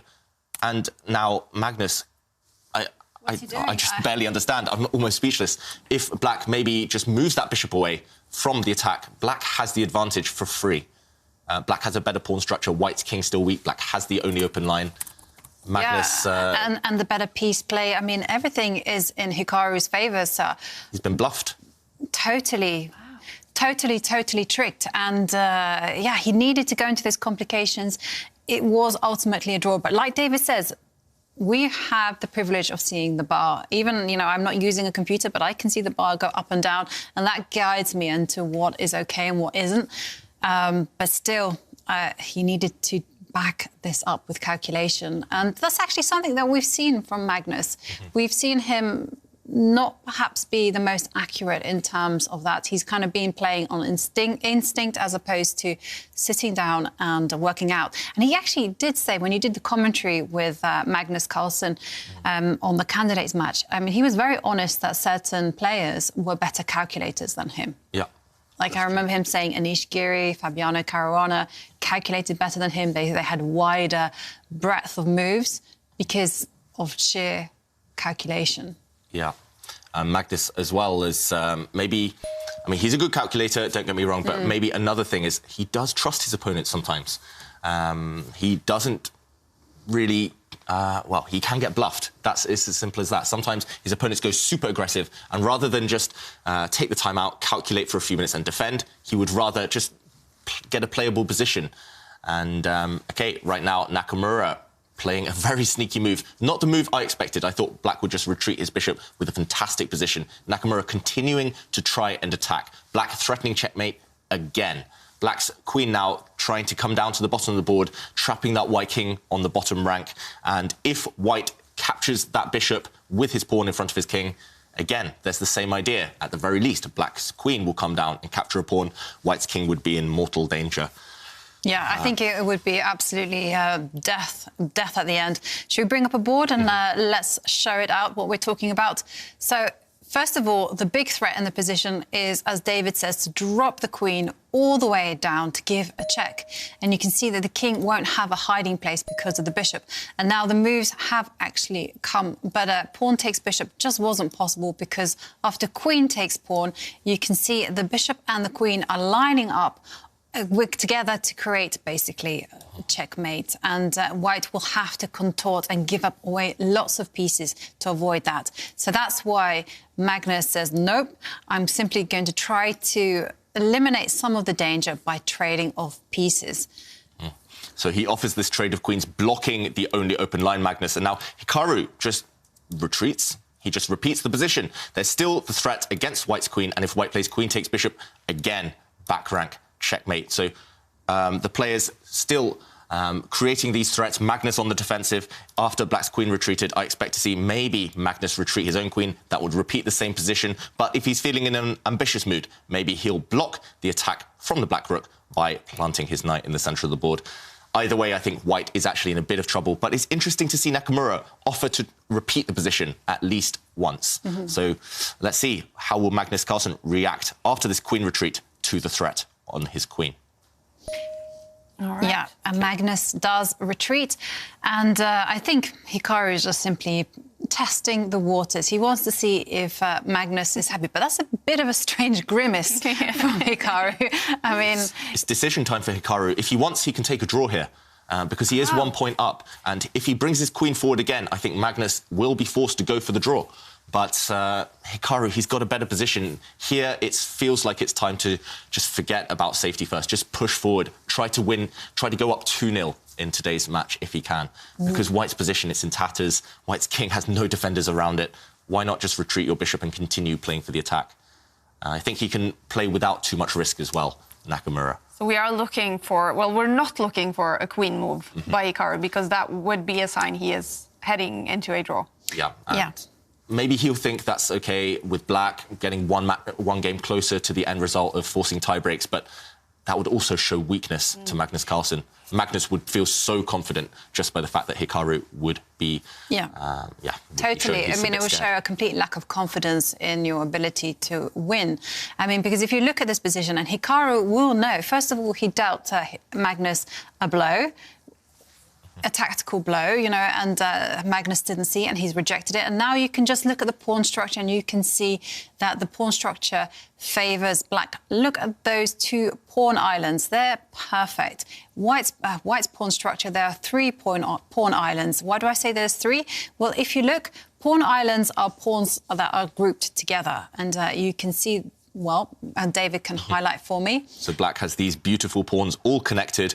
So that's 2 pawn islands, 1 on each side, and 3, Ivanka. This is 1 because they can protect each other, but there's 1 isolated pawn. So this is another.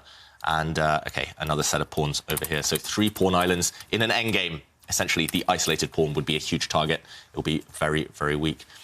So you're looking at the long-term factors, Ivanka, here?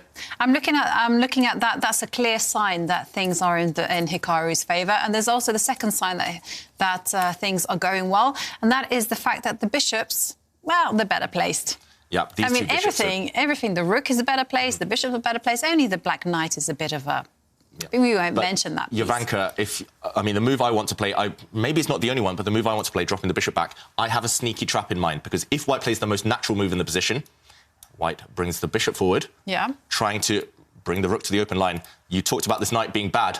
This knight could jump in, a discovered attack in the air. Now, it looks like a blunder, looks like a sacrifice. It is a sacrifice. White pawn could take this knight, but this is actually the third time today we would have seen the discovered attack idea. Look at the queens. They're, again, looking at each other. White's queen not protected. So if you can clear the bishop out of the way with tempo, if you can gain time doing that, and you can do here, you can give a check in the corner, forcing white's king to take. Suddenly, black would have the chance to win the white queen. So that's why in the current position, I just like, for Hikaru Nakamura, just retreating the bishop. Why not? Keep your bishop safe. Next, you can decide what to do with this knight.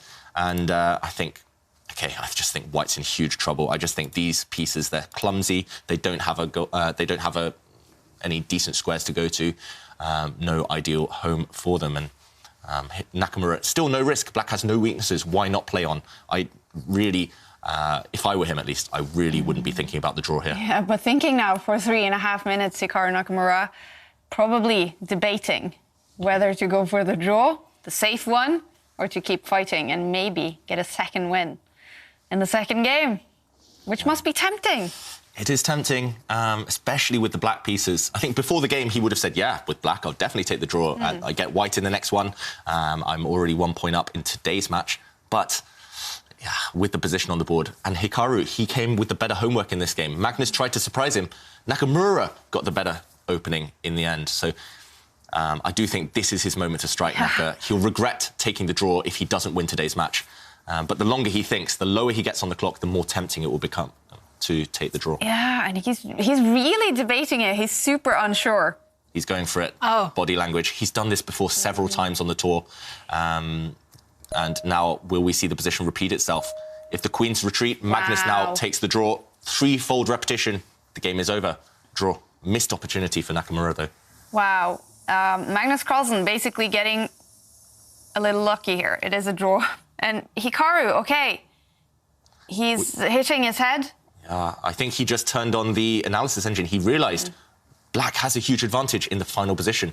He's going to be so annoyed at himself for ending that game prematurely. Wow, but he is still up by 1 point. Magnus Carlsen with the white pieces here. He must be feeling very unhappy. Yeah, definitely. He really wanted that victory because, of course, he needs it to level the match. And, he was taken by surprise.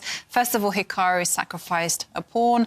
And then, to top it all off, he sacrificed a piece, which completely seemed to take Magnus Carlsen off guard. And now Magnus should have gone into the complications, but okay, he chose not to. And once again, the world champion gets a little bit lucky, actually.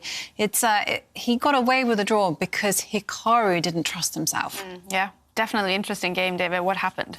Yeah, so interesting game, and it all came to a head. The acid test of white's opening came in this position, and Nakamura found a fantastic idea. He is currently a pawn down as black, but here he sacrificed a piece, jumping forward with his knight, capturing a pawn, allowing that knight to be taken. But now, after bishop takes knight, this is where we said the critical moment. Magnus not spending enough time here, perhaps, not playing objectively the correct move, objectively the most testing move. Pawn takes bishop, maybe just being too afraid of black's queen jumping forward here. Instead, Magnus just tried to play a solid move, trying to survive. A very human idea, advancing the queen, and Nakamura, we saw him just battle with himself, battle with his own nerves, battle with his own confidence. Here he could have played on. He could have retreated his bishop. He could have just done nothing. He could have pushed a pawn. He could have moved his other bishop. Lots of choice. All of them give black the advantage. But instead, we did see a repetition of the position. Black trying to use the open line, white blocking, black retreating, white retreating, and the position repeating itself. Bit of an anticlimax in that one.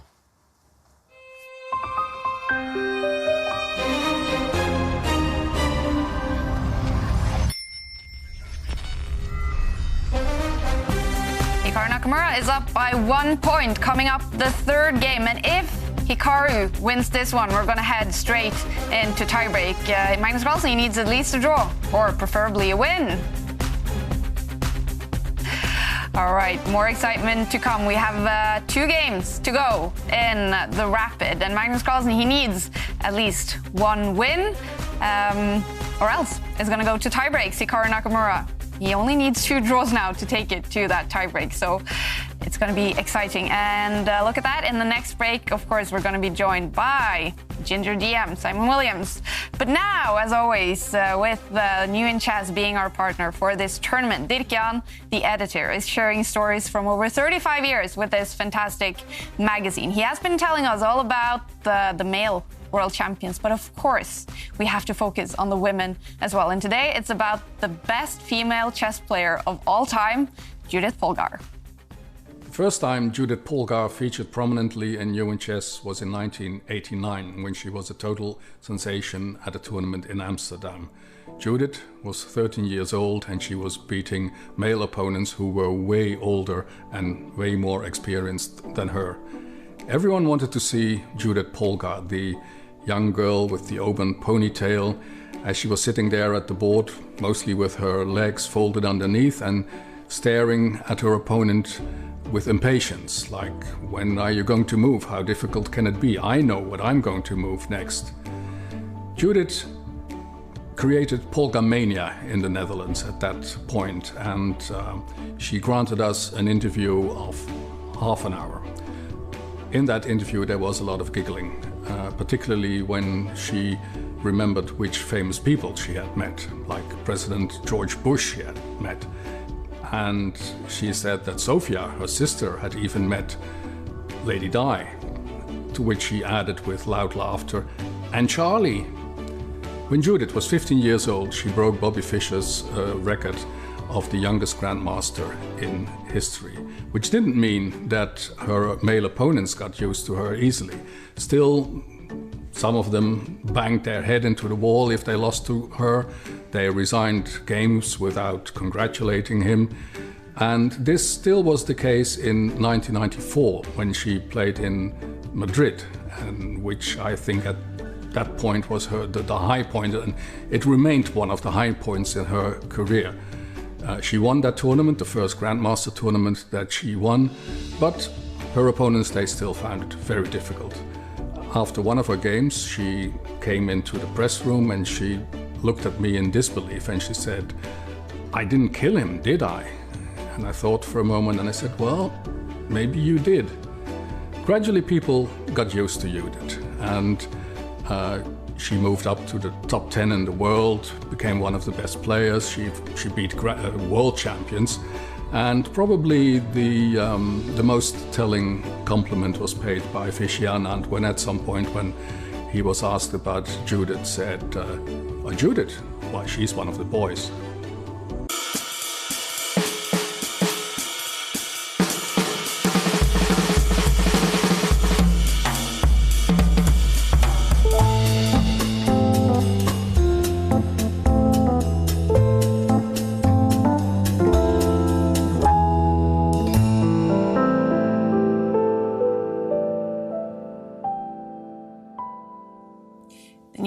Chess Magazine, get your subscription. And Magnus Carlsen, he's been rating the male world champions. He's also full of admiration of Judith Polgar, her influence on chess. So we asked him to rate Judith like he has been rating the male world champions.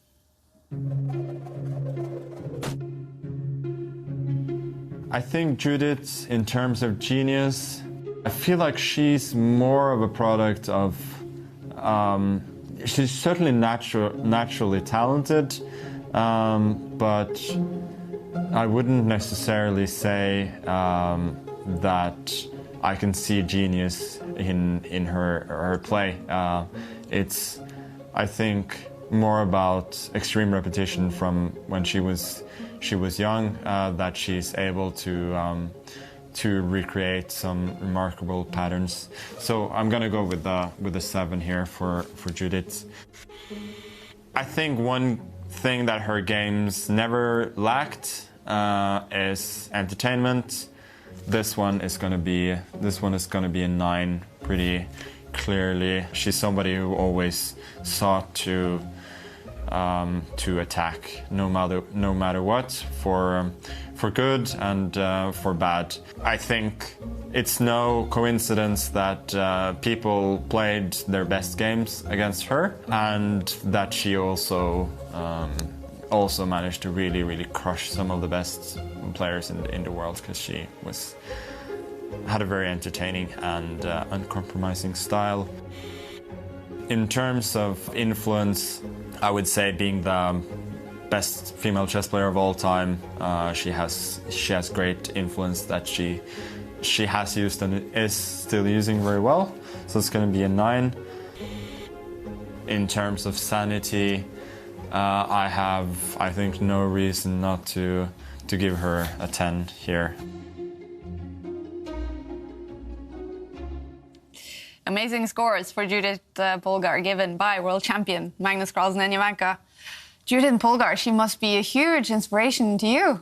Yeah, and not just to me, to absolutely every female on the planet. You know, just her achievements are just spectacular. You know, playing in 2005 World Championship for the world title, beating all the strongest players in the world, and you know, her chess was so entertaining, so dynamic, so tactical. I mean, we just loved following her progress, you know, ever since I was a tiny girl. And I remember going to a World Juniors, and she was playing in the boys under 14. We all wanted her to win, and we all crowded around and cheered her on.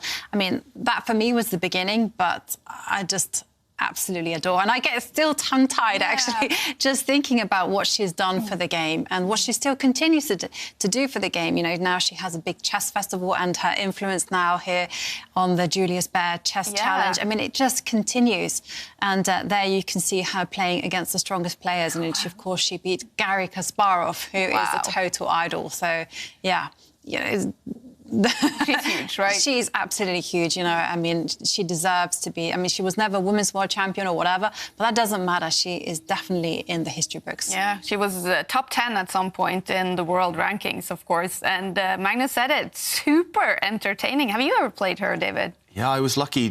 Just a couple of years before she did retire, I played her twice, I think, and yeah, she was so nice after the games. And what, for me, is the most amazing thing is, despite breaking all those barriers, despite getting to the top of world chess, she's still so nice, still so humble, and all she loves is chess. And she's promoting the game now. She's helping us with this Julius Baer Challenge.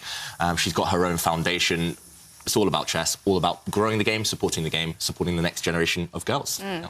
Fantastic. Judith Polgar, huge inspiration to women chess player and male all over the world. Now, we did ask Magnus to rate all the world champion. Of course, that includes the current female world champion, Hu Yifan.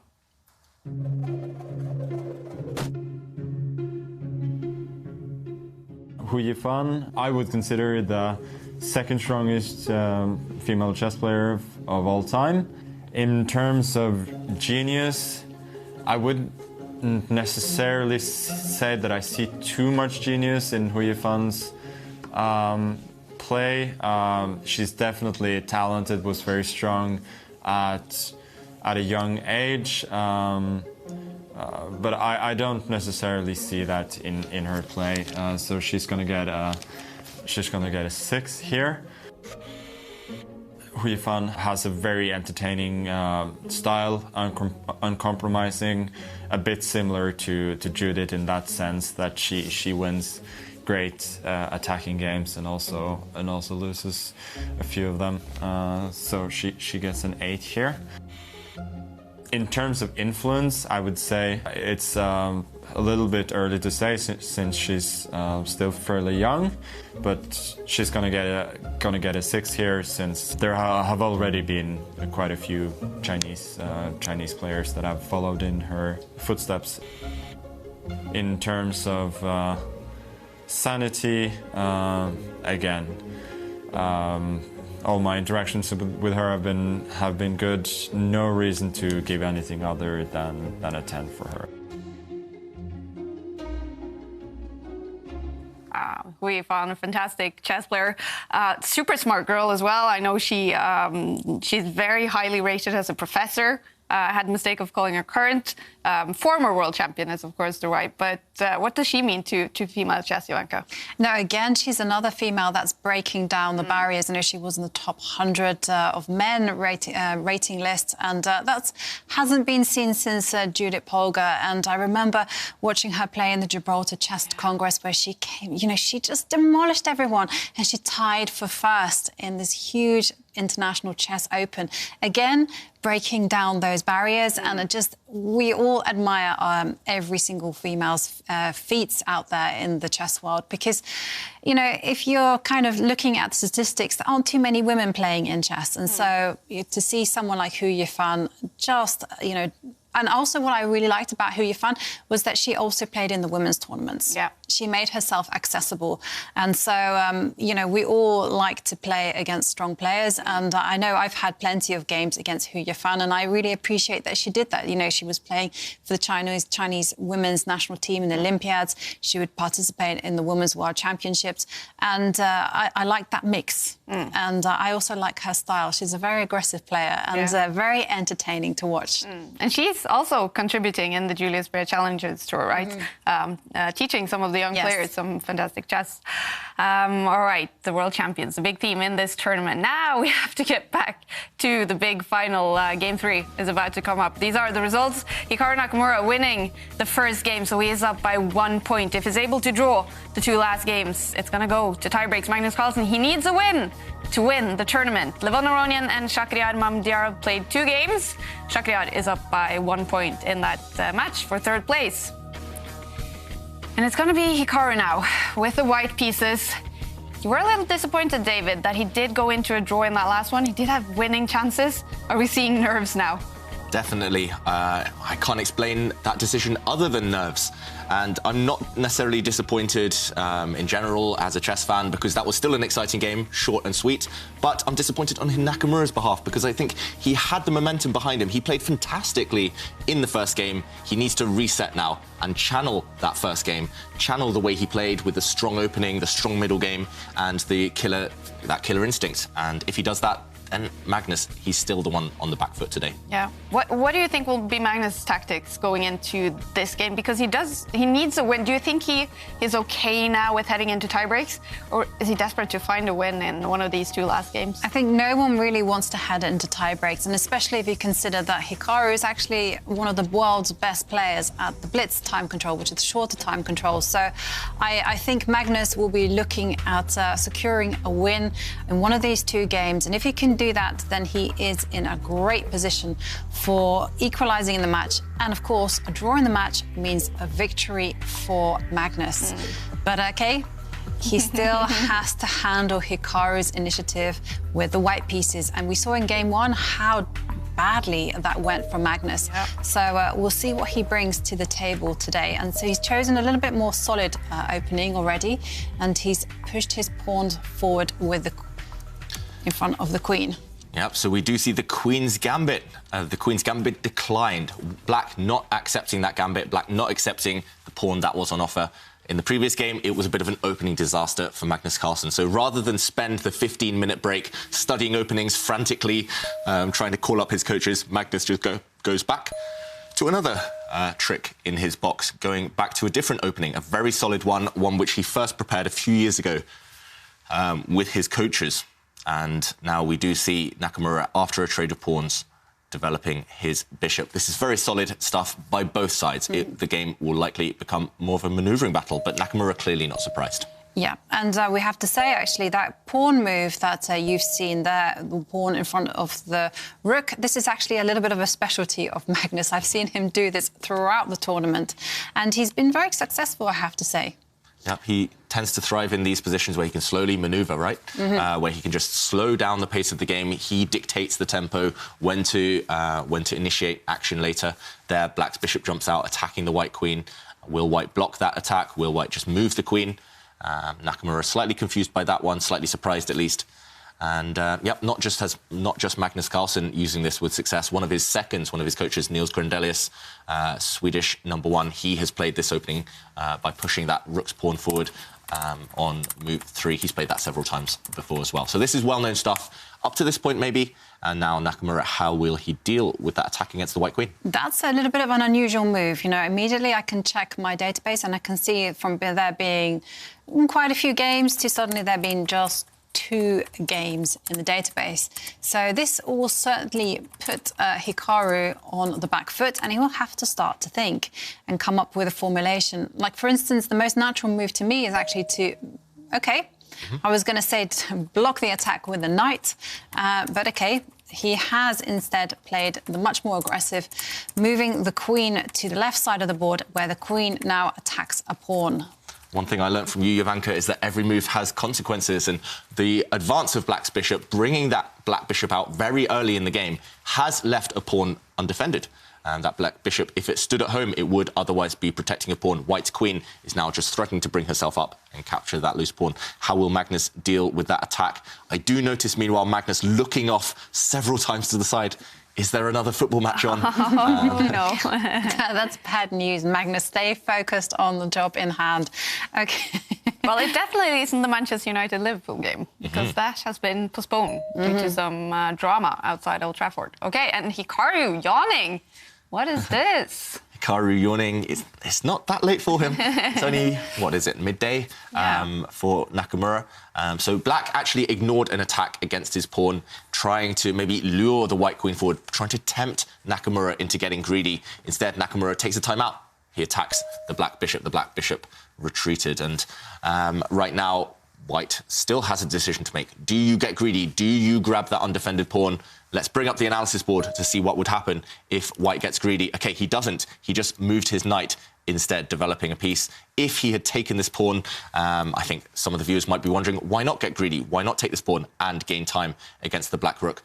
There might not be an immediate win for Black, an immediate way to trap this white queen. Instead, Black would just castle, gambiting a pawn for quick development, for piece activity. And suddenly, look how much time White has lost with the queen. The black rook threatening to come and trap her. The white queen would have to run away, and Black's rooks, they would start attacking her, running away again now.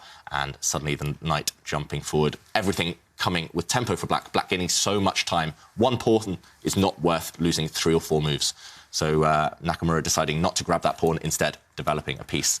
And I expect to see Magnus Carlsen maybe play bishop. OK, I was about to say bishop takes knight, because bishops in these structures with a blocked centre, bishops tend to be less versatile than knights. Knights can jump around. Jump around again. Knights can jump around, they can do anything. So why not eliminate a bishop, which was kind of standing on the edge of the board, a bit of an onlooker, not doing anything? Why not trade off a knight for that previously bad piece? So logical play by the world champion. Next, I expect to see him castle the king, maybe defend this pawn later. And Black is solid, at least. Yeah.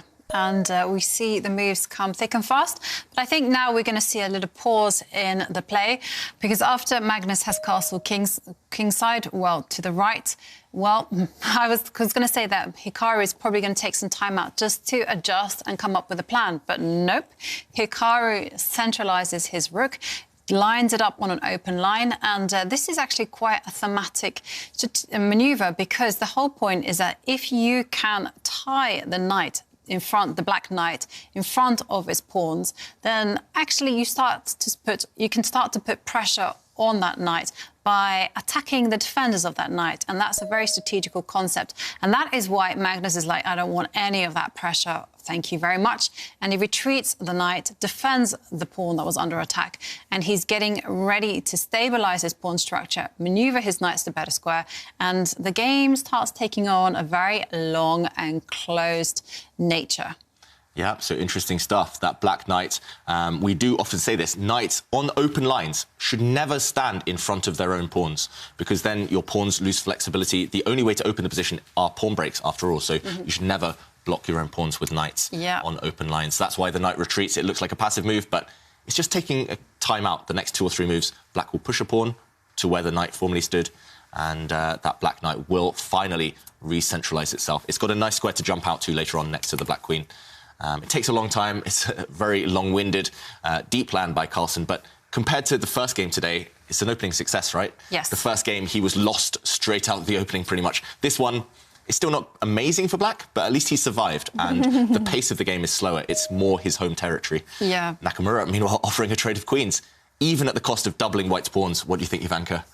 Committal? Yeah, very committal, but I would be actually tempted to take it. I mean, even though I would generally never advocate capturing that queen, primarily because it opens up too many lines for attack. But here I was thinking maybe it's actually possible. But I mean, if Magnus wants to play it safe, he will decline the offer of a queen trade, step back with the queen and focus on solidifying those pawns on the left, the queen side as we call them, and just continue with a very long manoeuvring game. And what interesting junction for Magnus Carlsen. I'd just like to take the opportunity to kind of remind everyone that we do have a quiz of the day where we are asking, what is your go-to song at the karaoke bar and why? And obviously, playing in a match like this needs good atmosphere, good self-confidence, everything you need to be able to sing in public. And Doda says that his favourite karaoke song is What's Going On? Easy lyrics to remember. And Skevis on Instagram says that ABBA Mamma Mia is an easy one and works out well every time. And Cosmon in Twitter says, One Night in Bangkok from the musical Chess. When you play at this level, there's no ordinary venue. It's Iceland or the Philippines or Hastings or this place. And great chess musical there. Okay, but some moves have come thick and fast. I don't think that they've necessarily changed the nature of the position. It's simply a long strategical game in sight.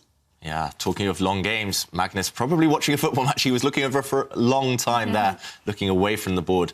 On this board, however, Magnus has put a lot of his pawns on light squares. That is to blunt the effect of white's light-squared bishop. White's bishop now hitting against rock-solid pawns on the right side, on the left side. I expect to see Magnus put another pawn, all of his pawns, on light squares next move. Very, very solid play by the world champion. Typically, he tends to do well in these scenarios, but Nakamura does too. So I'm not sure yet who it will favour. I expect to see the next 10, maybe even 15, 20 moves just be about improving pieces. Who can put their pieces on better squares? Who can maybe start pushing some pawns forward?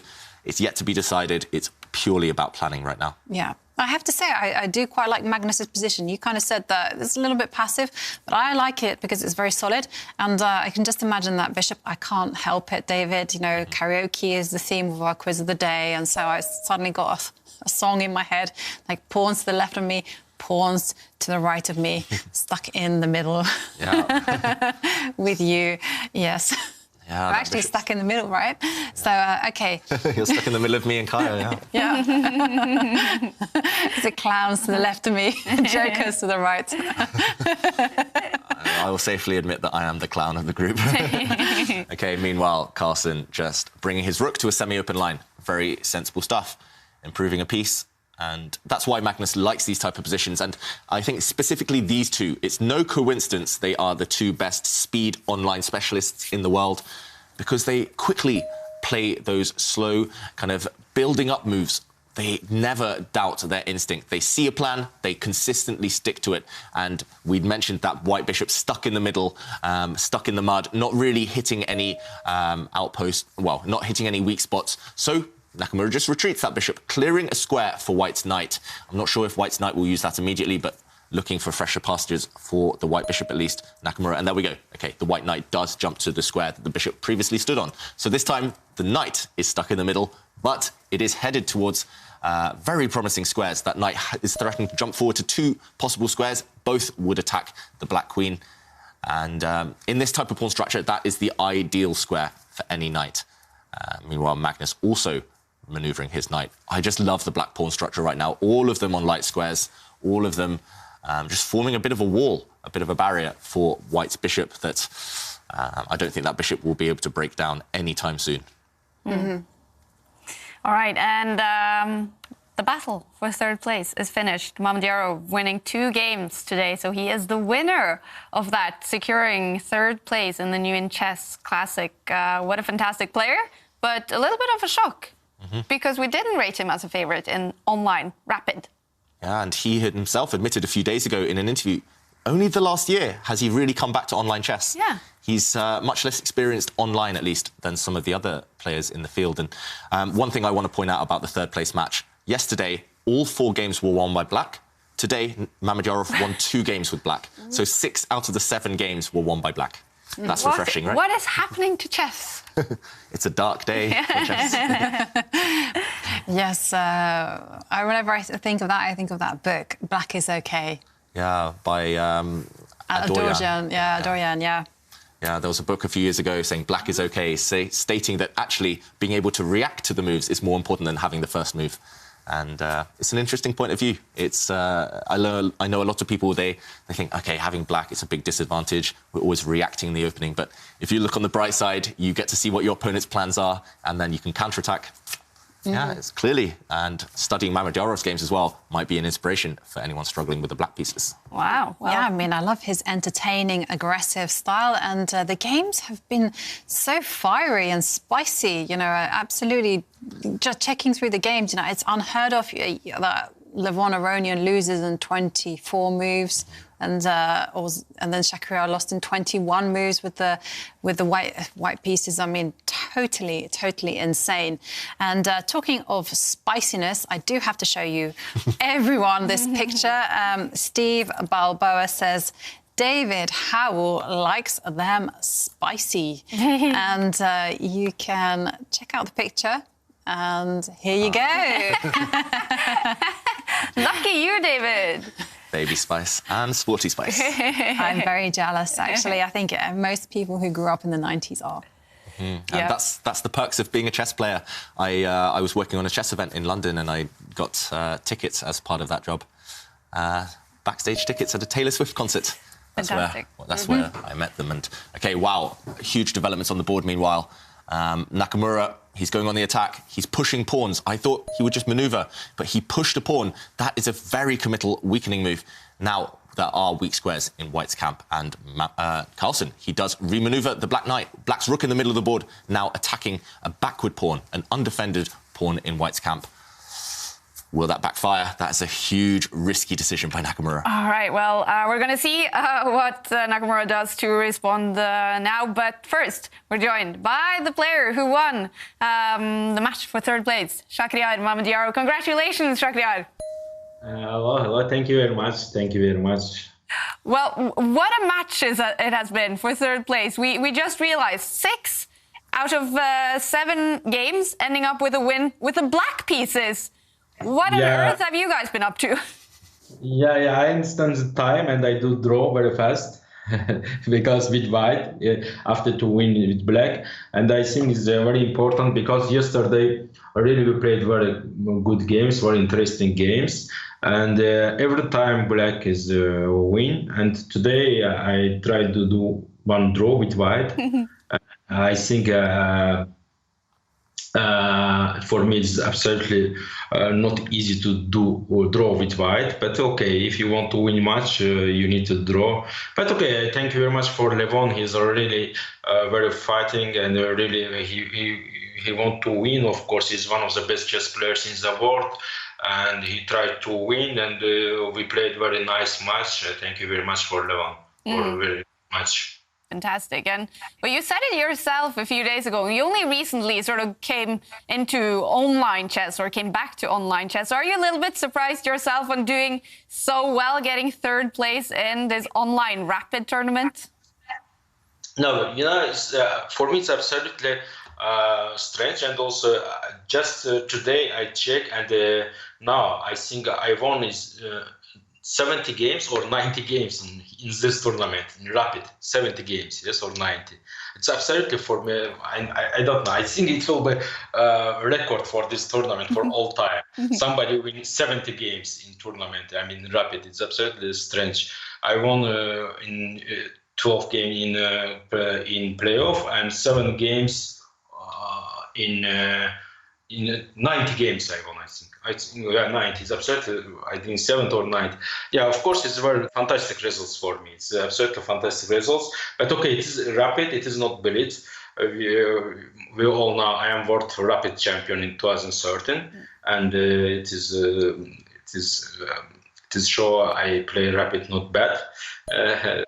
Okay, I mean, it was a good tournament, and I hope in next tournaments we can play again good games and good results. I think everyone enjoyed from our tournaments. And Shakira, we really enjoyed your games in this tournament. I think you're quite right to be proud of your performance. Is Rapid then your favourite time format? Yeah. I think it's Rapid.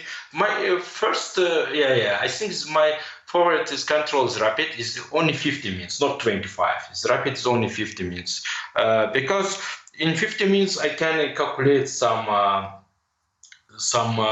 sacrifice.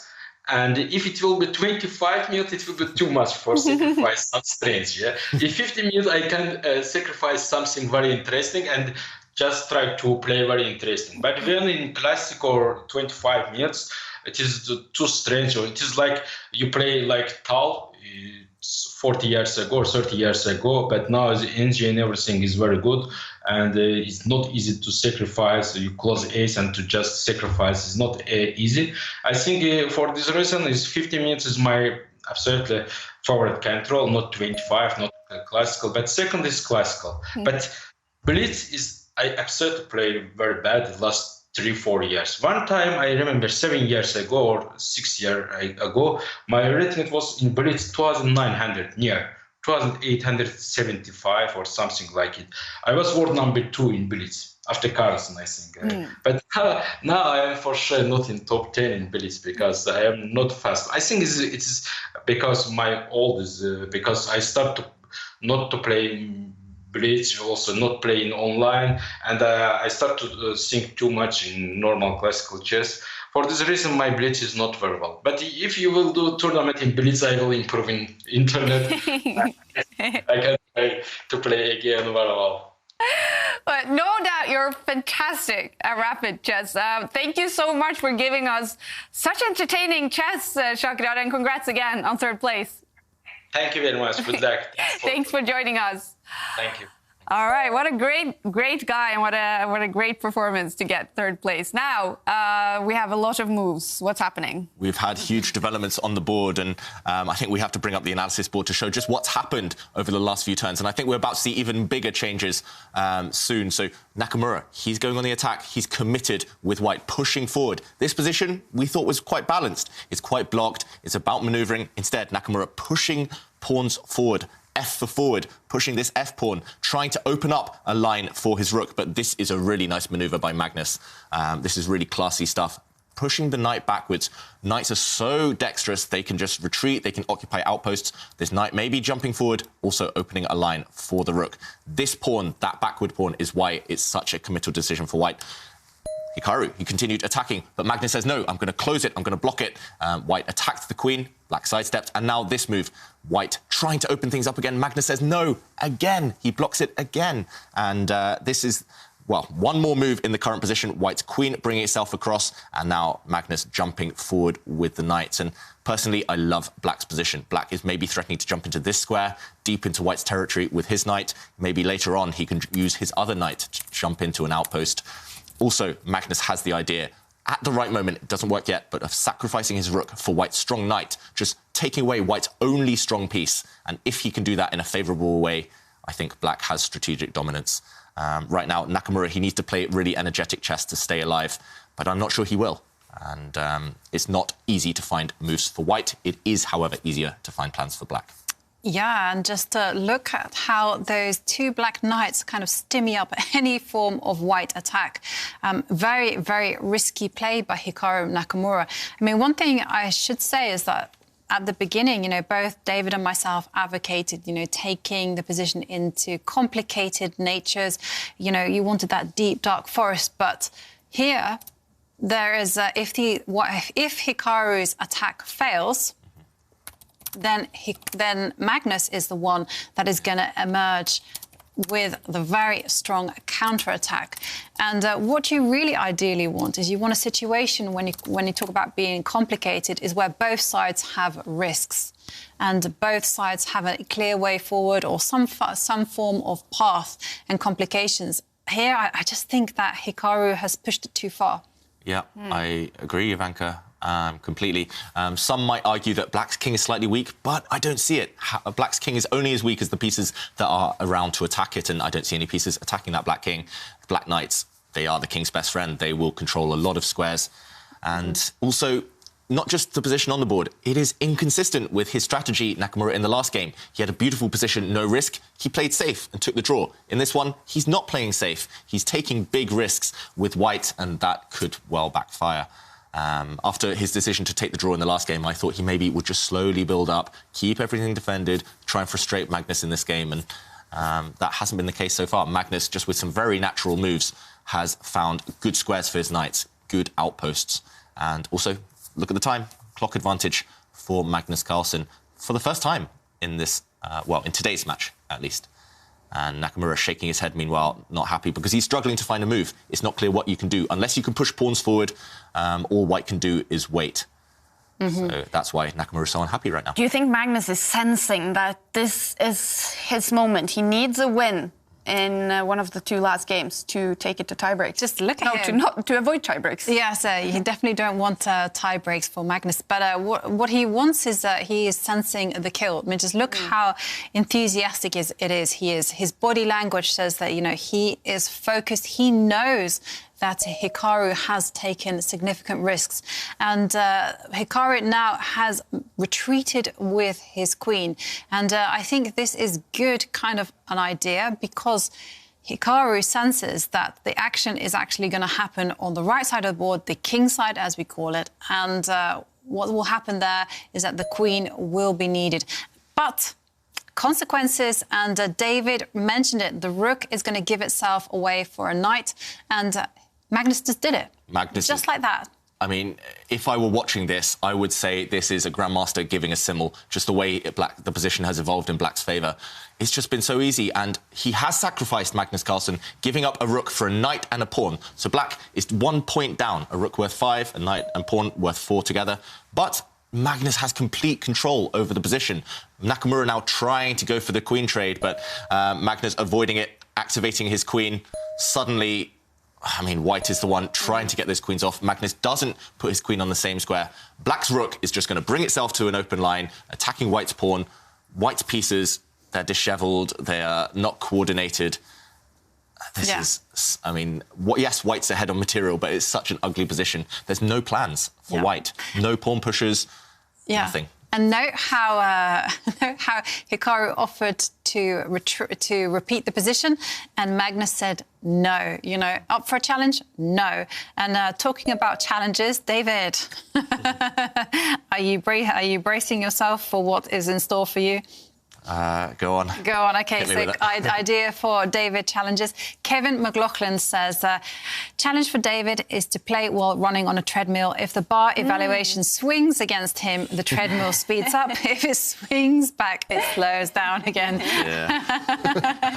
I'm a bit out of shape after this last year of the pandemic. I might need a bit of training for that one.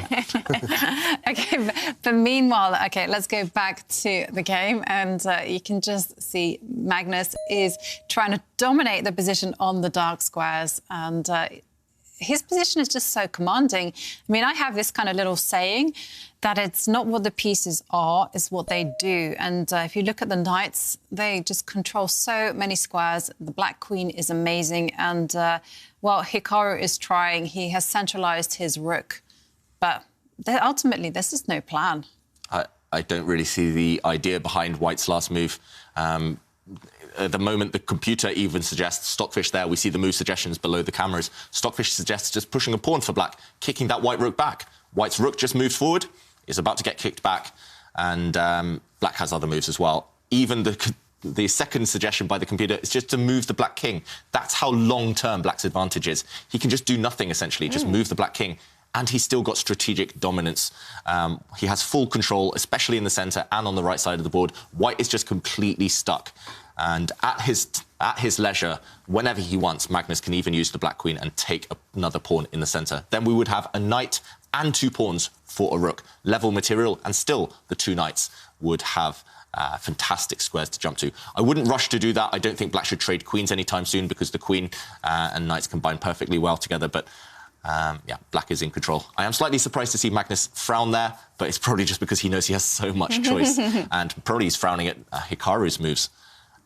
He's got a lot of time as well. Yeah, a lot of time. Is this the moment you always talk about, the critical moments, take your time when you sense them, and these players are so good at this?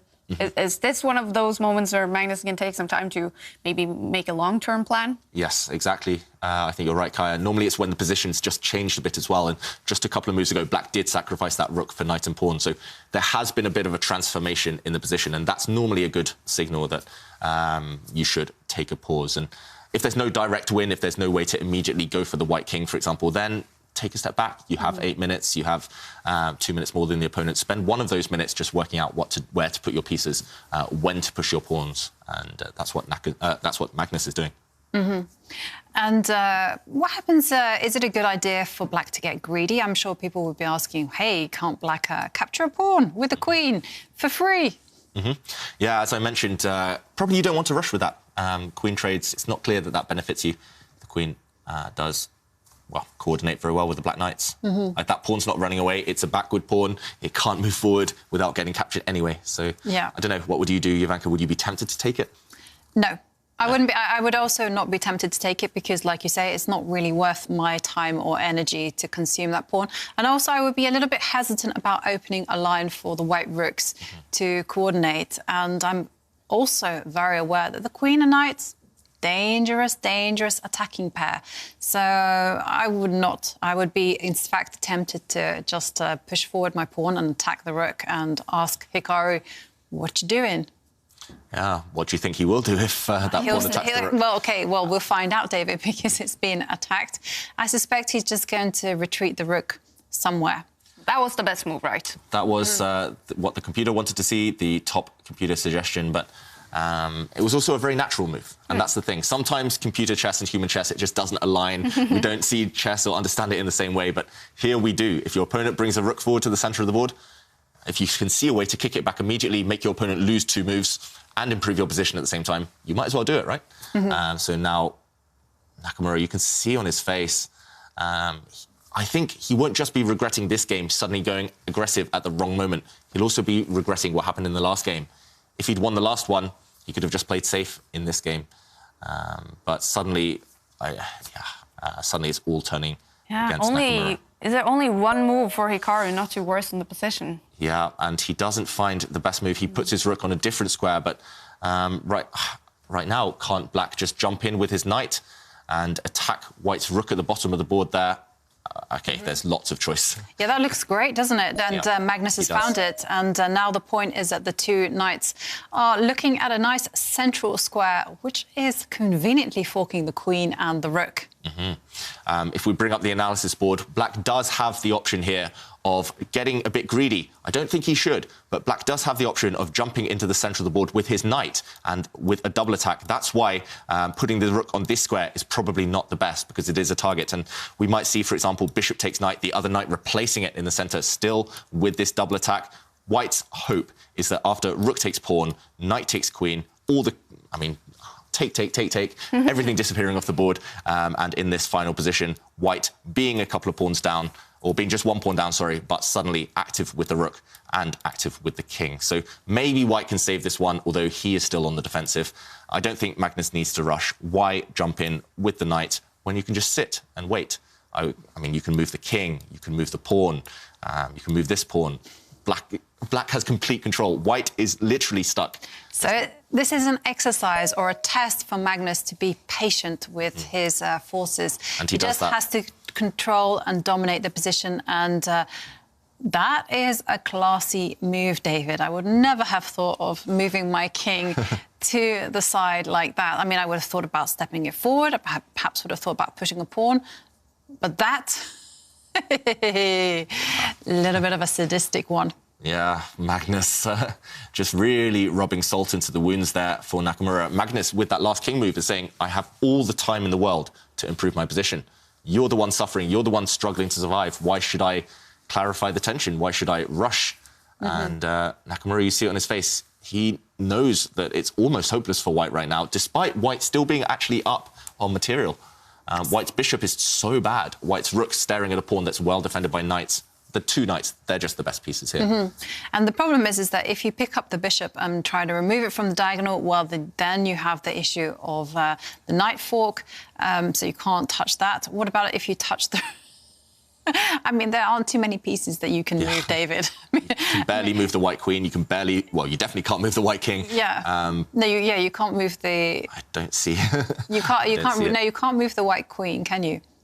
No. I mean, you can offer a trade of queens, but it will backfire. There will be some tactics there. Yes. So right now, Nakamura is struggling to find a move. We're struggling to find a move. Shall we show the tactic with the queen? OK. So if we bring up the board... So white now can barely move any pieces, and if he does try to release the tension by trading queens, then black can wait before playing queen takes queen. He can first flick in a knight check, attacking the king, attacking the queen. This has to be captured, and suddenly after queen takes queen, pawn takes, we see why we lured the white rook to this square. At the very end, black would play rook takes rook, attacking the bishop. He's regained the material. Black is a pawn up, and with a dominant position, black's rook will simply hoover up everything on this side of the board, and all of black's pawns on the left, they will win the game. So if you can't exchange queens as Nakamura in this position, if you can't play this queen move, you can barely move the queen. And what else can you do? Black is just going to, at the right moment, just start pushing all these pawns, and it's going to be game over. Wow. And thinking for 2 minutes now, Hikaru Nakamura needs to speed up because he's going to run out of time here as well. He's run out of space. He's run out of time. What else? Run out of moves is the next one. I mean, maybe push a pawn. What can we say? Yeah, push a pawn, but that doesn't change the evaluation. Well, I would pick up my rook pawn, and I would advance it 2 squares. And go, your move. Okay, and then probably Magnus will just move his king and say, back to your move. and I will go, Yes, OK, and the rook now steps up 1 square. Why not? We didn't come up with a better move, so... Is there a killer blow for Magnus? I mean, we saw this was an issue for Hikaru in his game. You know, he was looking for the killer blow, but there wasn't any. So, OK... There were consequences to the rook advance. Now Magnus has come in with his knight, and the queen has moved back a square. And you can see great progress in the position. But now white does have a threat. Rook takes pawn. Magnus wants to go for checkmate, Jovanka. He just wants to threaten checkmate. I think the black queen is about to step backwards. It's going to happen, actually, within 3 moves. OK, just while Magnus thinks, just very briefly, let's bring up the board, because there's one killer idea in the position. He plays it. He drops his queen back. This queen is simply going to take this pawn and bring herself to the bottom of the board, and the white king is stuck. The white king has no escape squares. It's trapped by the 2 black knights. This is going to happen. Rook takes pawn, queen takes, checkmate is coming. OK, the players, they're playing so fast. We did see a bishop capture of the knight, a check. White's king had to move. Another check. The king had to run. Another check. The king is continuing its journey. This king now is caught in the middle. I think all black needs to do... Well, every move is winning here, but all black needs to do is to maybe even push this pawn forward, and this checkmate is coming soon. Just cover this square. Wow, Naka he just resigns. He doesn't even wait to see Magnus's move. It's over. Wow, the drama. Magnus Carlsen winning game 3. He's tying the 2nd match, and that means Hikaru Nakamura in a must-win situation in the last game to take this to tie breaks. Magnus Carlsen almost playing this to a checkmate. Yeah, it's very rare that we see a king in the run in the centre. But we saw it there, and, well, what can I say? Magnus's opening choice worked to perfection. You know, he encouraged Hikaru to aggressively go forward when it was unjustified, and, well, Hikaru paid the consequences. All right, David, take us through this very exciting game. So this game, it was all decided within the space of a few moves. Magnus Carlsen, we saw earlier how he tried to block it up. He tried to plug all the holes in the position. He didn't allow Nakamura to go on the attack. And Nakamura, having pushed, especially this pawn, the whole way forward, he has created weaknesses in his own camp. Pawns don't move backwards. As soon as you push them forward, there are going to be outposts for the opponent's knights, especially. And in this position, black potentially threatening to jump in with his own knight to this square. That is why Nakamura retreated the white queen, stopping that idea. but underestimating what Magnus did. And this positional strategic exchange sacrifice is what we call it. So when you sacrifice a rook for a knight or a rook for a bishop to dominate squares. This was a trademark of several world champions, including Tigran Petrosian. And, OK, Magnus, he went for it. He's well-versed in the games of world champions. He knows that squares are more important than material. And this position, I think this one is one of the most beautiful positions I've seen from Carlsen's play throughout this tournament. Black's knights sitting on these outposts. There's no way to remove them, both of them threatening to jump in to white's half at some point, and Magnus slowly built up his position. He avoided a repetition, he put his queen back, and as soon as the black rook joined the action, that was the beginning of the end. And we saw it later on. Magnus started pushing pawns, and he went for the checkmate with those two knights when he got the chance. Especially this move, dropping the queen back, rerouting her to this side of the board, and going for the white king. This was the final blow, and everything Magnus did, he made it look so easy, just step by step, slowly improving the black position. Impressive stuff by the world champion. All right, Magnus Carlsen winning game 3, though that means the second match it's tied. Magnus won the first match.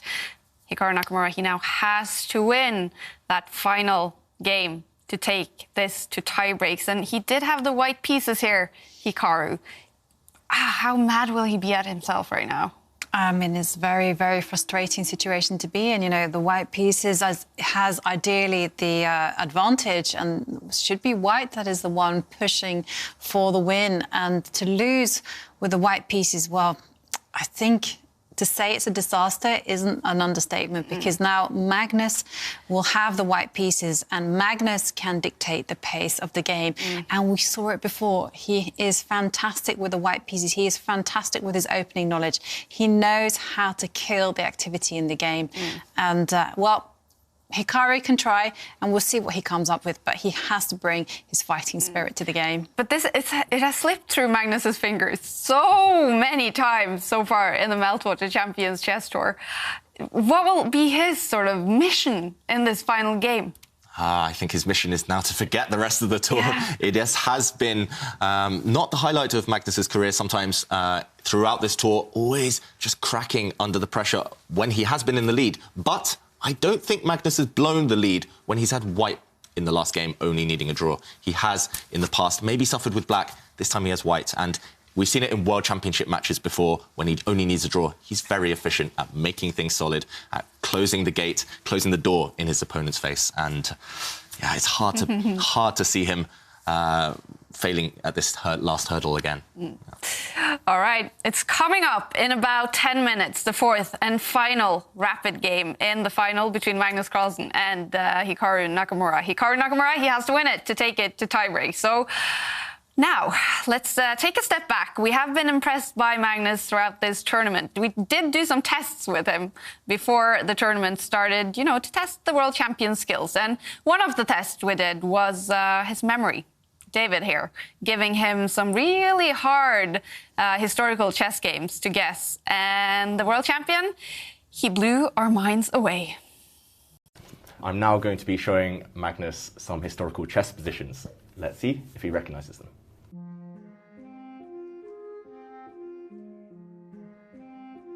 This position, I bet it looks familiar.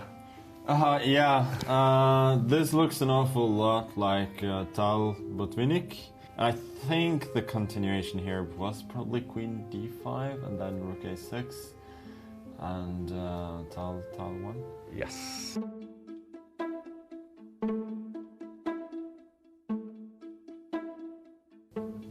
Whoops. Okay, this is the 24th game from Seville, obviously. You got that right. Shall I go on to the next one? I was literally reading about this. Like, this is the book that is on my bedside table about the Kasparov-Karpov matches.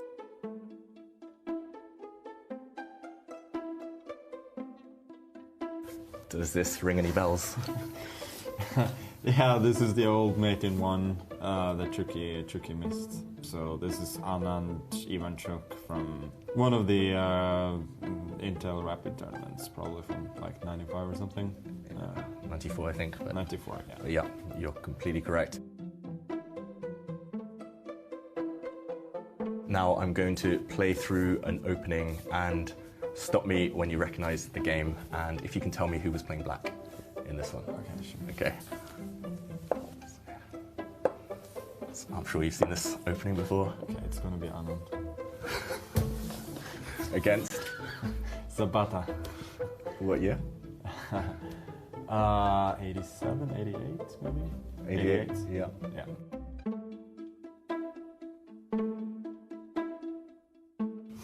I know what this is. Okay, good one. So this is like top 3 worst chess memories that I have.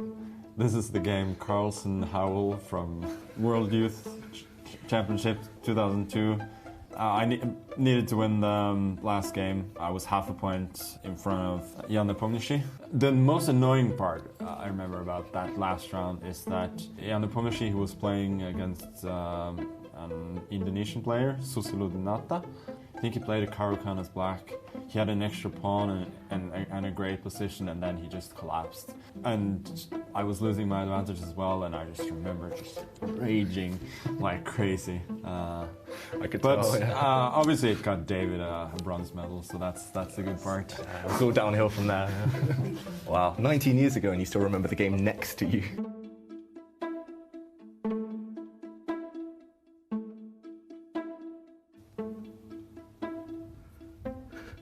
I mean, this could have been some bull game or I played or something.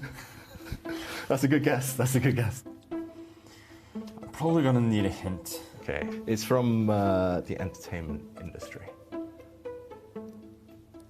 It's... okay, so black is down a queen. So from the first Harry Potter movie, they played the Scandinavian and then they went knight c3, queen c6. So is it from that one? Well done. Thank you. Okay. That's impressive. Needed some serious hints, but... yeah, but it still could have been anything after the entertainment industry. Good one, though. Good Okay. one, though. Good one. A lot of people would say Fischer, I guess. Not so sure about that. I think I will go with Capablanca, though. He's somebody who came out of nowhere and just played very sort of clear, simple, and yet brilliant chess, and that is something that I would characterize as genius-like. When it comes to entertaining, it starts and ends with Tal, and I don't really see any great competition there. So both really on and off the board. As a modern player, I will say that probably will have to say Garry Kasparov, because he really has influenced all the best players today. I think somebody who definitely stands out as extremely sane and level-headed and just a wonderful person to be around in every way is Anand, so that's the one I will go with.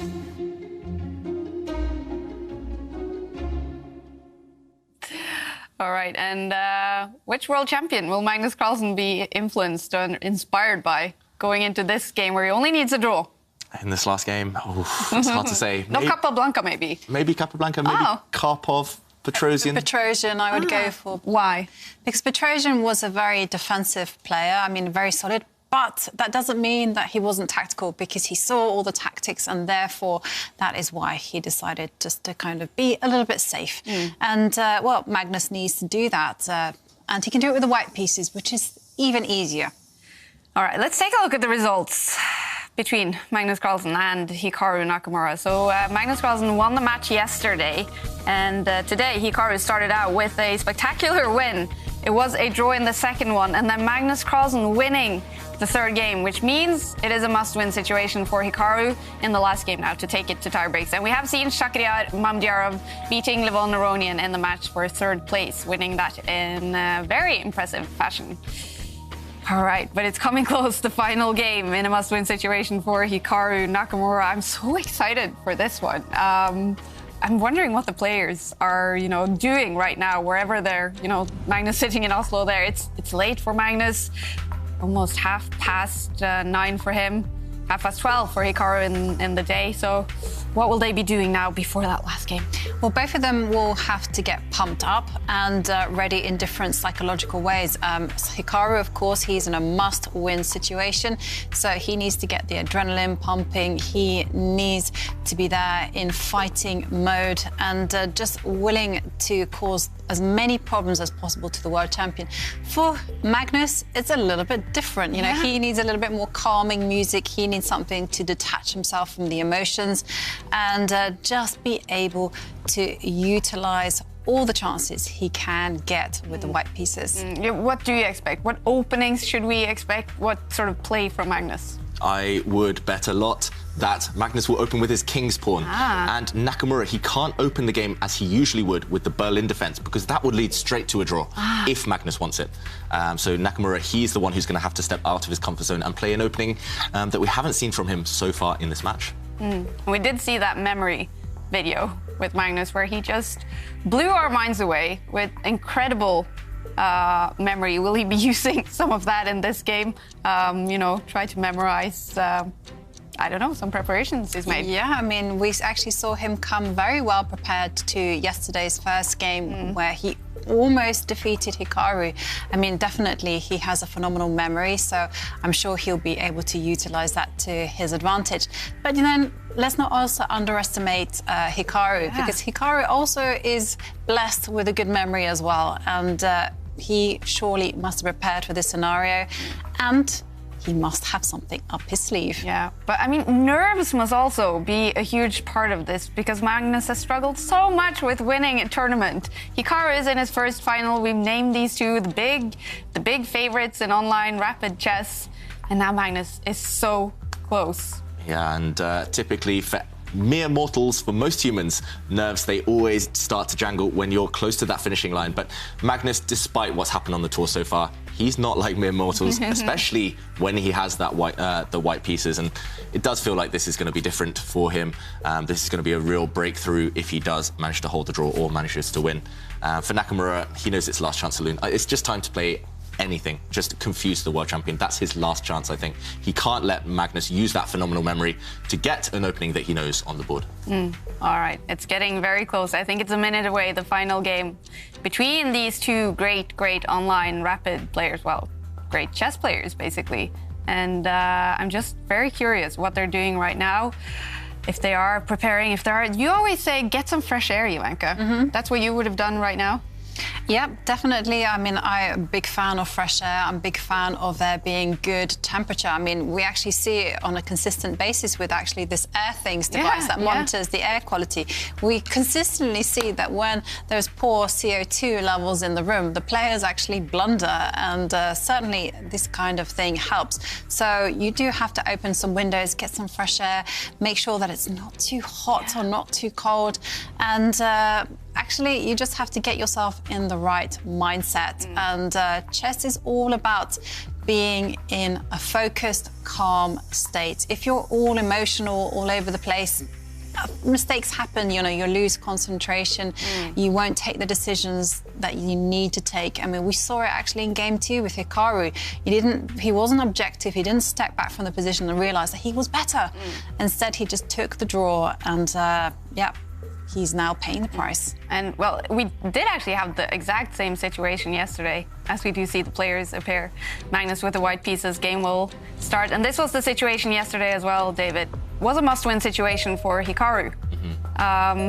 What will he have learned from that? Yeah, he will have learned that if he does get a small chance to be aggressive, he has to seize it. Yesterday, in that must-win situation, Nakamura didn't quite start playing on the front foot. He didn't seize the moment, and actually Nepomny actually mentioned it in his interview earlier. He was shocked by one of Hikaru's moves, playing a slow one, a weakening move, just when the right moment was there. And okay, this position I love to see. Hikaru, he didn't open with his king's pawn as black. He played the Sicilian defense, traditionally one of the most aggressive openings, one of the most kind of combative openings in chess, but Magnus, he's answered it with the C3 Sicilian. And I'm going to say, David, have you been giving Magnus some lessons here? Because this is your bread and butter since I've known you as a child. Yeah, I think I've played this opening since I was 6 years old. So, yeah, I've played this opening for a quarter of a century almost. It's very close to my heart. I've even played this opening against Magnus himself at the London Chess Classic in 2009.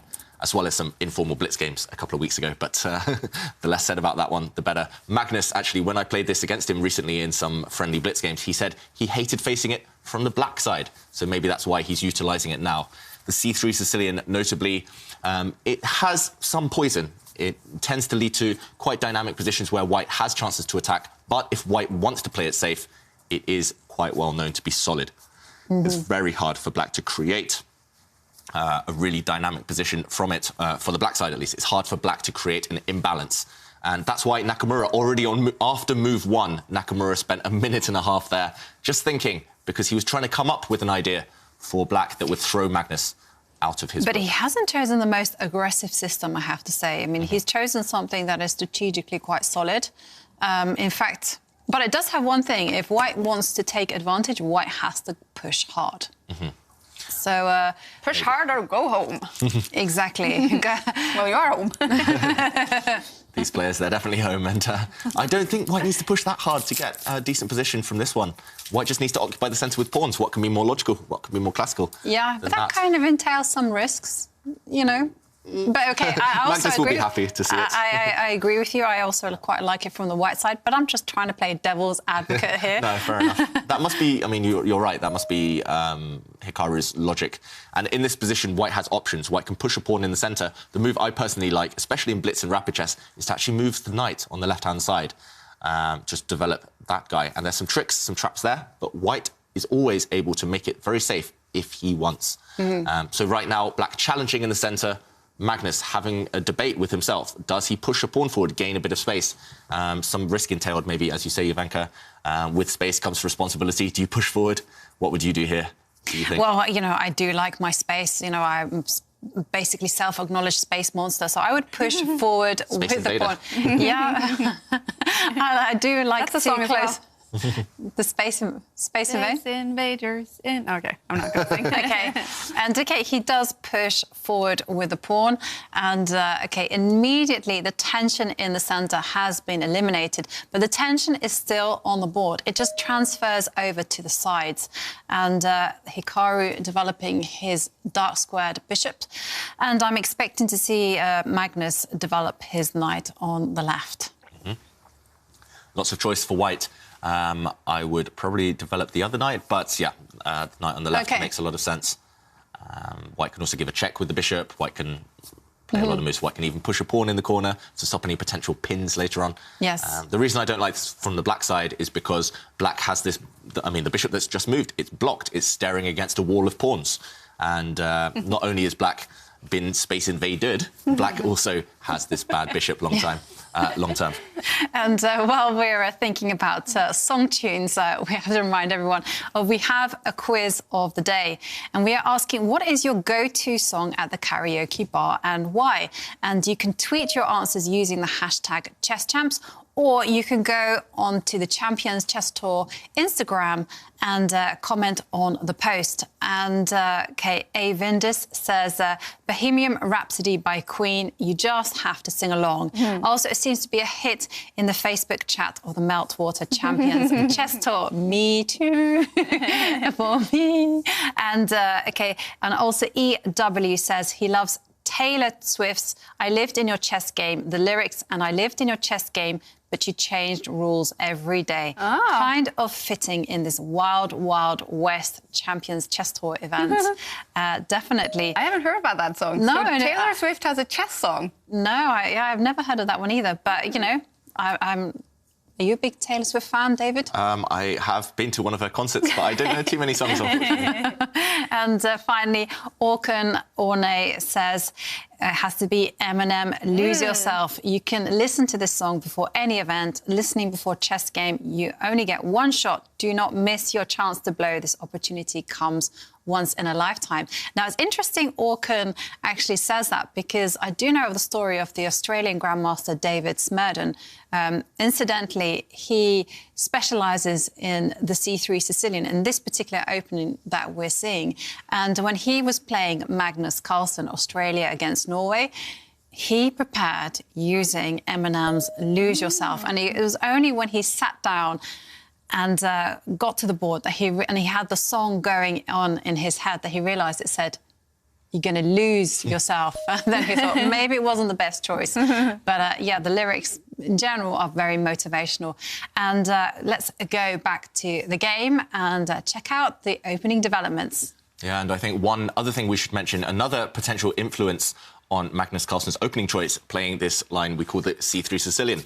His fellow Norwegian, who played in the competition earlier this week, Johan-Sebastian Christiansen, has published a course on Chessable on the C3 Sicilian. Do you reckon Magnus has been studying that one? It's a possibility. He always takes an interest in his fellow Norwegians and their chess. The reason I like this position, though, is it's actually the same opening as a line of the English opening with colours reversed. White has one extra tempo, however, and that's why I think it's quite a good opening for White. So right now, White can play bishop. The move I would play is bishop takes knight.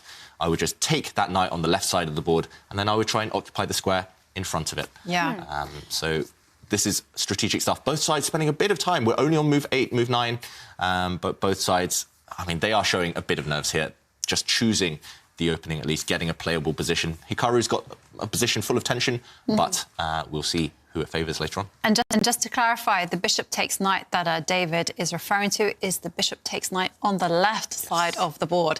You do not want to be picking up your dark square bishop and just giving that away for a knight in the edge of the board. But OK, Magnus plays a very positional move, and the whole motif of this little move is actually to prevent Black's light square bishop developing and pinning the knight against the queen. And the reason he does this is because, you know, we've kind of, well, David has coined the phrase, with great space comes great responsibility. And it's all about defending the protectors of your very advanced pawn centre. And that is why Hikaru lashes out immediately. He challenges that pawn in the centre. And so far, this is all theory. This has been played before about 50 times in my database. I'm sure my database isn't even telling the half of it. So lots and lots of games here. What would you do here, David? Would you develop a knight, or would you try to eliminate the pressure in the centre by exchanging some pawns? If I only needed a draw as White, I'd be very tempted to play pawn takes pawn right now, just to eliminate that tension, just make things really solid. Don't let your opponent get too active. Don't let them be the one to start deciding this structure in the centre. But if I were maybe playing for a win objectively, I would be tempted to just move my rook across one square. The rook, just line it up in the centre. Rooks love those semi-open lines. You support your central pawn. You do pose a question to Black on how to break the tension. And yeah, I've had, if not this exact position, then something very, very similar before. And it worked out quite well. White was very, very solid after just playing pawn takes pawn. So Magnus just weighing up the risks now. He might develop a knight, might develop a rook, might just take that pawn off and might even capture that knight on the left side of the board. But we'll see. Yeah, we'll see. And he's chosen the most solid approach, and that is just capturing the pawn, just as David recommended. And now the decision is in Black's court. So I would guess that you have to capture in only one way. Yeah, so you cannot capture with the bishop now as Black, because the Black knight on the edge of the board would actually drop off. So there's only two ways to capture. You can take with the rook if you're feeling ambitious. The safest, maybe soundest move would be to recapture with the pawn. But then the structure becomes symmetrical. Both sides would have an isolated pawn in the middle, and winning chances for Black would be very low, I think. So he does, in fact, capture with the pawn. I think capturing with the rook was maybe playing a little bit with fire. And, OK, Magnus now developing. But I do agree with you. A lot. Yeah, Magnus surprised by that decision. I think it's not because it's a bad move by Nakamura, but just because it's a move which shows, actually, he's not taking risks. Nakamura, he's in a must-win situation, but he's not taking risks. You mentioned, Jovanka, Black could have taken with the Rook, and I think that would have been a more dynamic way to play. Risk involved, yes, but also rewards would potentially be higher. So, OK, Nakamura instead finally does start to take risks, starts to declare his ambitious intentions by pushing pawns on that right side, pushing a pawn towards the white king. Maybe that pawn will continue pushing, trying to dislodge white's knight. So that last pawn push by Nakamura, I mean, I like the spirit behind it. It does feel a bit overambitious, but he is finally going for gold. Yeah, and you kind of mentioned it there, actually, about Magnus perhaps taking note of fellow Norwegians' courses, because Johan-Sebastian Christiansen did, in fact, tweet that Magnus Carlsen was following his chessable course, and love it when that happens. Cool. Johan-Sebastian Christiansen, who participated in this tournament in the preliminaries and also has made a chessable course. Exactly. Awesome. And we've actually seen the chessable courses be super effective at Super Grandmaster level. Yeah. I mean, Wesley won the Opera Euro Rapid solely using the repertoire that he advocates on his chessable course. And after that happened, I went there immediately and I started memorizing everything. Not just Wesley, Anish Giri in the next event, he did a course on the Najdorf, and in that tournament he was using the Najdorf consistently.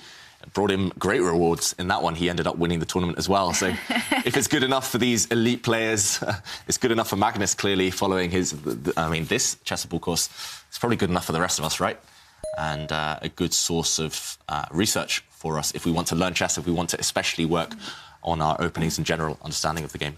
Definitely. All right, this move, is it still ambitious by Hikaru? Yes, he's definitely taking some risks. He's just improving his queen there. We see in Nakamura's face, he kind of made a type of face. And, OK, meanwhile, Magnus does reroute the white bishop. That bishop wants to step one square back, attacking black's central pawn. Both sides have isolated pawns in the middle, and it is about who can target the opponent's weak pawn first. Naka not really looking too happy with his position, but he's doing the right thing. He has taken some risks, at least. I'm just noticing Magnus Carlsen's pants. So he's very nicely dressed on top with a shirt, as you know you should. I think definitely he's wearing sweats on the bottom. Nakamura was wearing shorts yesterday, I noticed as well. So they're enjoying their stay-at-home comforts. Yeah, very cool. All right, we are waiting for Hikaru to make his next move. He has to go for the win in this one. And I want to ask you a question, David. When will you be playing a tournament next? I think I know the answer. Ooh. Start in May, That's right, yeah, in just a couple of weeks, maybe, even less, maybe 10 days, yeah. The Mr. Dodgy Invitational. Yes, which has been a huge hit the last couple of years, or one... Just last year, yeah. Exactly. It was won by Anish Giri eventually. I took part last year, but I was knocked out in the first round by David Navara, a Czech grandmaster. Yeah, I can't wait. I've heard some big names are playing in that one. Yeah, I know Grisha, Giri, Svidler, Vidit, and David, of course, Mr. Dodgy tells me, starting May 12th. And what I really like, I mean, it's absolutely fantastic player list that you kind of read out there. But what I also really like about the Mr. Dodgy Invitational was that when we questioned Anish about, you know, this winning the Magnus Invitational, was that a great achievement, that his first? And he said, no, I won the Mr. Dodgy Invitational. Exactly. So, you know, and to be honest, when you kind of read out the roll call, I kind of can understand, you know, these are the best players in the world. So David, oh dear, I need to start training, clearly. Yeah, exactly. Well, this is training, isn't it? True, yeah. True. I mean, I've done OK online recently just because I feel so inspired by watching these great guys play. It's really nice getting a front row ticket to the world champion and some of the other top players like Nakamura in action. But yeah, I mean, that's going to be difficult stuff with so many big players. Oh, yeah. So exciting. May 12th on Chess24. Definitely recommend everyone just following that with David and Anish Giri and some other fantastic names. All right. And we do have some moves here. The bar is liking it for Magnus Carlsen. The bar is loving White's position. I don't think it's that clear-cut. White isn't winning. It's nothing too drastic yet. But Black has made some very committal decisions, and that's why the computer likes White. The computer, I do notice, doesn't like to create weaknesses in their own camp unless there's something concrete, unless there's a specific idea in mind. And, OK, I like what Magnus Carlsen's last move. We do notice a lot of pressure on this pawn. It's eyed up by White's knight and white's bishop. That's why black had to retreat his knight to this square. And now Magnus bringing his queen forward, attacking this knight. The knight can't move, otherwise the central pawn would be lost. That's why Nakamura plays a move he would have hated to play, especially in a must-win situation. He has to retreat the other knight back to where it came from, back to its start square, to protect its fellow here. And the reason the computer hates black is simply the passivity of these two knights. They're both stuck. Both of them have to stay where they are, defending things. Meanwhile, though, what Nakamura will be positive about is that maybe later on he can start pushing some pawns against the white king. If things get desperate, that will be his last chance to start pushing pawns. Meanwhile, Magnus going forward with his queen, trying to attack this pawn. Nakamura defends it. It's all about this central pawn right now.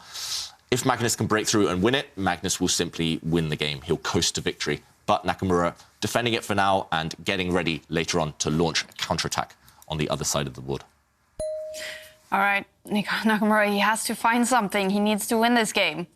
And he is in the move now. I mean, do you see any possibilities for him, or is he almost dependent on Magnus blundering? Yeah, I think he's dependent on Magnus making some inaccurate moves. I mean, there is always still hope while the pieces remain on the board, and you still have the makings, I'm being very generous with word, of an attack on the right side of the board for black. So, I mean, there's still plenty of chance for Magnus to go wrong. So, OK. But definitely, Magnus is in complete control here. And, well, if he's precise, then I think the result will only go one way. Yeah, and Magnus playing a safety-first approach, bringing his knight over to the right side where it will act as a defender of the white king. Also, a secondary idea. It has allowed the white dark-squared bishop a path towards the left side where it could maybe attack black's queen. So a multi-purpose move there by the world champion. And... yeah, I was about to say a few moments ago, although the computer likes white, I don't think it's winning. I don't think it's that much. I think it's a small advantage for now. But 2 or 3 moves, it could completely change. So Nakamura, definitely, I'm not writing him off. I think he's got decent chances. I like how he's been fighting over these last few moves. He's kind of been clinging on, keeping the tension, that last pawn push, stopping white's idea of bringing the bishop to that left side, also creating an idea of black's bishop jumping out to attack the white queen. And not just attacking the white queen, trapping it too, David. So there is a big threat in the position, and this is something that always sets the heart rate pulsing up and down, and you can see that is the big threat. And the queen doesn't have too many squares if Magnus allows that move. Unfortunately... You sure it's trapped, though, Jovanka, if I just move the rook? Maybe I can hide out here. You're hiding from me. It's not nice, okay. but it's not a nice square, but it is a safe square for now. Oh. Close, right? It was close. But OK, I mean, that is not a great square for the queen. And that's why Magnus actually creates some air for the queen. So now the queen can retreat 2 squares back, should she be attacked. So this is a safe square, at least for the white queen. Able to jump over to this one, which I know you like as the Goldilocks square, Jovanka. Just a decent square that's not too hot and not too cold. Yeah, basically any square on the 3rd row. The 3rd row is the one that you want to get your queen to in the beginning of the game, or the beginning of the middle game, because she can jump anywhere. Yeah, and Magnus, meanwhile, playing very solid chess. I expect to see, if he gets time, the world champion jump with his knight to this square. Then his king will be safe forever. The knight can even jump forward into black's half. And we do see this position on the board now. The white queen hasn't been kicked back. But Nakamura, he needs to find a backup plan to that one. He needs to find a follow-up, at least. I like how he's been handling the board and the clock. But this rook needs to join the action. OK, he doesn't use that rook. He uses the other rook. Mysterious stuff. And I'm surprised he didn't utilise this piece. But now at least he has some pressure along this line. Nakamura trying his best, at least, to fight. Well, he has to. With 10.5 minutes left on his clock, he is a lot better on the clock than Magnus Carlsen, who is down to less than 7 minutes right now. Definitely hasn't started celebrated, Magnus Carlsen. But I have to say, it's looking... I mean, that white background, it's very tucked in. Congested. Yeah, yes. Yeah, white's just keeping everything protected and safe, for now at least. But if you look at the pieces on the back row, I mean, they're actually long-range pieces, so the potential isn't diluted by they don't really like to be tucked in. They're the rooks. The Rook definitely it is in problems right now because you can see in the eye line is the white bishop. So the white bishop will kind of either step back or try to trade itself off for a counterpart if Hikaru is feeling particularly safe. But probably he'll step back and the two rooks will just look at each other. What Magnus is looking for now is just simplifying the position, making it very, very easy to play. And if he were to make a mistake in a very simple position, well, then the margin for error isn't particularly great. I mean, he can probably make 10, 20 inaccuracies and the position would be absolutely still okay for him. So he just wants to minimize risk. And if I were him, I would probably step back. With the right time, I would probably move my knight first, actually. I would move my knight first, and then I would step back with the bishop and try to send into operations these trades. Yeah, so the good thing about White's rooks is, although they're blocked right now, all it takes is a move by a minor piece by those knights and bishops, and they're on beautiful lines. So, yeah, Magnus going for one of those two moves, I think, now that you suggested, Jovanka. He'll either move the bishop out the way of his rook on the left, or he'll move the knight out of the way of the rook in the centre. And both of them look fine. Black trying to stack up his rooks on one of the open lines, but I don't see that being too effective. One thing I'm still struggling to understand is why the computer favours White so much. I mean, White's position is fine, it's harmonious, everything's protected, but it gives White such a big advantage. I think it's to do with that knight, that really bad knight that's next to the Black King. I mean, what's it doing? Nothing. True. So I think on that basis... One bad piece makes a bad position. Right? Exactly. And the computer's just saying, you're not going to get that one out in a hurry. So you're basically playing with one piece less. And I think that's why he likes it. Yeah, they like it so much. Definitely a potential reason. OK, Magnus does drop the bishop back, offering a trade of rooks. That's very safe and a good tip for everyone. Just bishop's long-range pieces, they're OK at the back rank. It's more important to make sure the rest of your pieces aren't blocked in. And Magnus happy to initiate one set of trades with the rooks. And now, surely it's time to move the knight in front of the remaining white rook. Open up the white rook, improve that knight. Yeah, suddenly, the more I look at it, White's pieces, they're unravelling.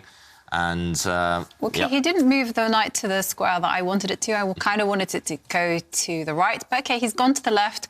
And now, looking at the black centre pawn, although that is not en prise, not under attack just yet, but still some nice squares for it to go to. So Hikaru, well, he retreats his bishop, and it seems to me that he's just trying to find some moves, perhaps trying to cause Magnus to panic a little bit with the threat or the dream of attacking on the right side.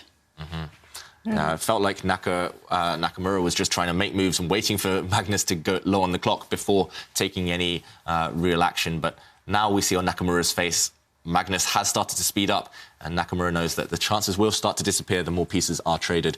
Magnus there jumping forward with the bishop, eyeing up some outposts, eyeing up some nice squares, and Nakamura realising, actually, there's no real attack for Black. Everything's just so solid for White right now. Pawn structure, pretty much symmetrical in the way that there'll be no pass pawns. So if there's no strategic ideas for Black, if there's no way to assert your strategic dominance, you have to go dynamic. You have to play on the front foot. He does retreat his queen, however, still biding his time, maybe creating a square for the Black rook to use. But yeah, it does feel like Nakamura slowly is running out of opportunities to complicate this one. Yeah, and that means trouble, actually. And while there's a pause, while Magnus is going to consider how to regroup his pieces, well, David, you did put in a request for for new challenges. We heard you nice and clearly. And Leon Watson says, maybe comedy would ensue if David's next challenge was to perform a rap battle in the next tournament. Leon, what are you doing to me? But I think you'll like Joseph Schmidt's tweet better. He says he wants to see Ginger GM, Simon Williams, against Magnus Carlsen in a game of chili chess. I reckon that would be pretty close. I reckon Ginger GM would be a favourite there. And I want to see that happen. I think it should be winner stays on in the chili challenge. So Magnus won against me. Next, it's Simon's turn to step in. Yeah. and then even spicier chili, some habaneros and... Well, if anyone else has any other suggestions for David to do any challenges... Or for Jovanka, or for Kaya. No, it's all about David. But David, you're a legend. What would you... So we had two really good suggestions there. It was this one, a rap battle, and then we had the other one with a treadmill, you know, the speed. Yeah, that's a bit tough, though. I mean... Far rather the treadmill than the rap. The only rap I like is a chicken wrap. Okay. Meanwhile, White's queen... You're just golden, David. I mean, you should really be there as a stand-up comedian. It's just... You got it all. Don't give me any ideas. Okay. I think Vidit's tried his hand at comedy, but okay. Meanwhile, White's queen has stepped back, and the black bishop has improved itself. That black bishop looks a bit shaky, though, Jovanka, on an open line, and that's why White does line up his queen and the white rook. The black bishop stepping back. Nakamura, he's kind of curled up in a ball. All of the black pieces just retreating, solid, but no activity for now. It definitely feels like he's biding his time. He's hoping that the clock becomes a big factor before he initiates. Definitely. Yeah. I mean, Magnus is under 5 minutes. And one other thing I would like to say about Magnus's position is that there is no immediate breakthrough. And when you have that kind of situation, often psychologically one starts to feel frustration, and especially if he's not making improvements. I'm just kind of comparing this position to the position that Hikaru had a few moves before, and I would say Hikaru has made a little bit of an improvement. Actually, I would say a little bit more than a little bit. Yeah. I would say a significant improvement, because yes, his pieces are curled up in a ball, but there's something very, very safe about that and very reassuring.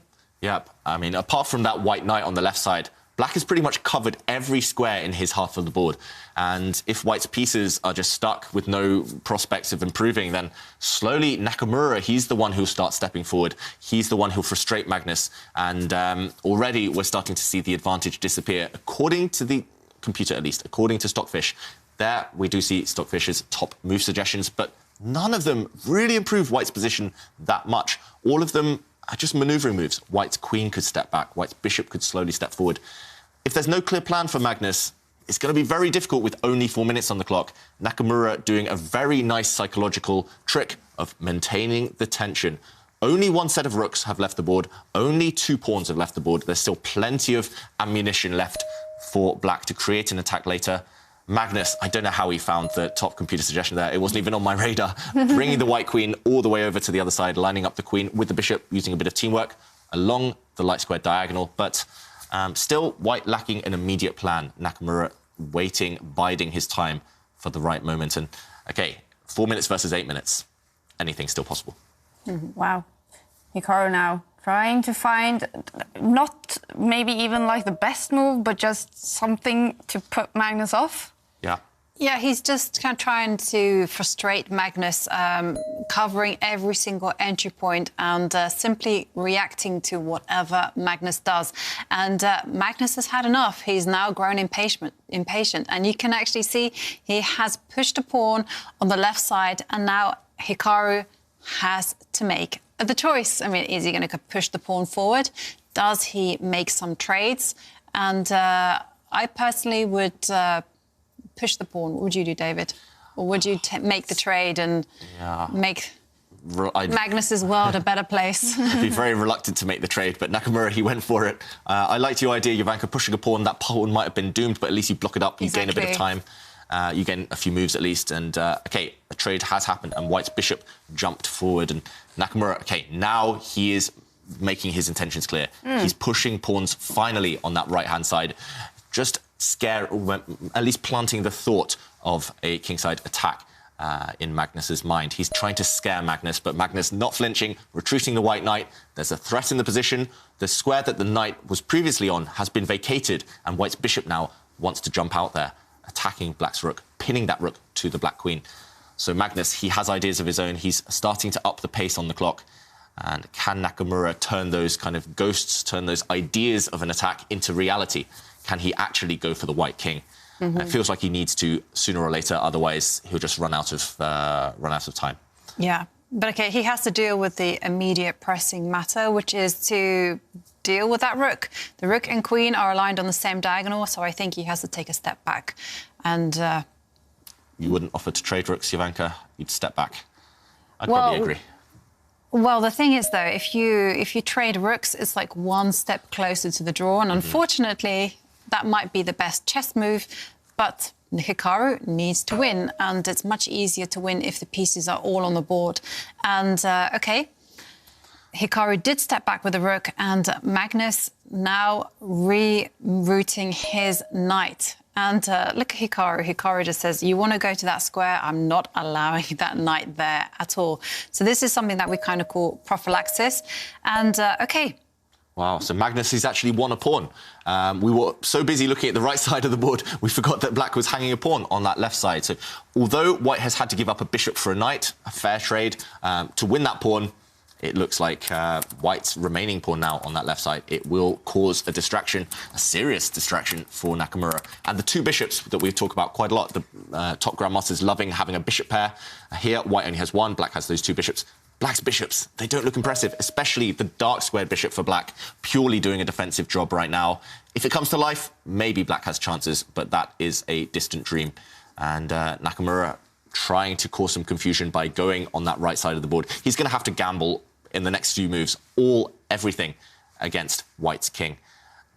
But, okay, Magnus has a move or two before any attack arrives. What do you think here, Jovanka? How do you deal with that threat against your knight? Do you move that knight? Magnus does. He retreats it. A very safe move there, not allowing black to ruin the pawn structure around white's king, to create weaknesses around the white king. And white's looking solid. Magnus is just really working that solid angle. He's not letting Hikaru do anything. OK, so Hikaru advances his pawns, and definitely there is the threat of an attack. Sometimes the threat is worse than the execution, and Magnus attacks the queen. But, OK, is there some chances now for some sort of tricks? The queen can step back. Queen most likely will step back. Yeah. Black could, if he's feeling ambitious, just counterattack against white's queen there with his rook, but the queen does eventually step back. And I don't really see the immediate threat for black. I do like what black's done. He's activated the diagonal of his dark squared bishop. I was maybe saying that was an issue with black's position just a few moves ago, but black's dark squared bishop at least has some targets long term. I still don't see black's next move, to be honest. So as white, I would just push my corner pawn. But Magnus, we saw it yesterday. When the queen's on the board, he loves to centralize. It's all about centralization. You control more squares. That queen inching towards the black king, just trying to plant that seed of doubt in Nakamura's mind. And there's still no way forward for Hikaru. I mean, that queen is a great queen. It's attacking the rook, it's attacking the knight, and Hikaru just doesn't have the energy to mobilize any of his pieces into an aggressive formation. So, I mean, I really do like Magnus's move. It's very natural and just very, very strong. What can Hikaru do? Perhaps... I'm struggling. I mean, I was thinking perhaps he could move the knight, but if he moves the knight, he lets go of another pawn. So... Yeah. I mean, that last move is so sophisticated by Magnus. I was just a caveman style, just push a past pawn. But Magnus, he's going for control, and that's much more frustrating for Nakamura to deal with. Like you say, maybe it is time to just give up all the pawns and just go for the white king somehow. But white's king has two of its best defenders around it.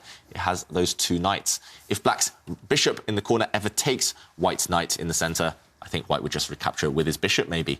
And black would have had to part with a potential attacking piece. So Hikaru has gone for my pawn. Desperate times, desperate measures. OK, so the black knight reroutes itself, and the whole aim is that the knight is going to come forward and try to cause some mischief in the centre. So, I mean, the big test of this is just simply, can white capture the pawn and just say, I'm going to be 2 pawns up? I think the answer is yes. You can be greedy. Take a second pawn. Why not?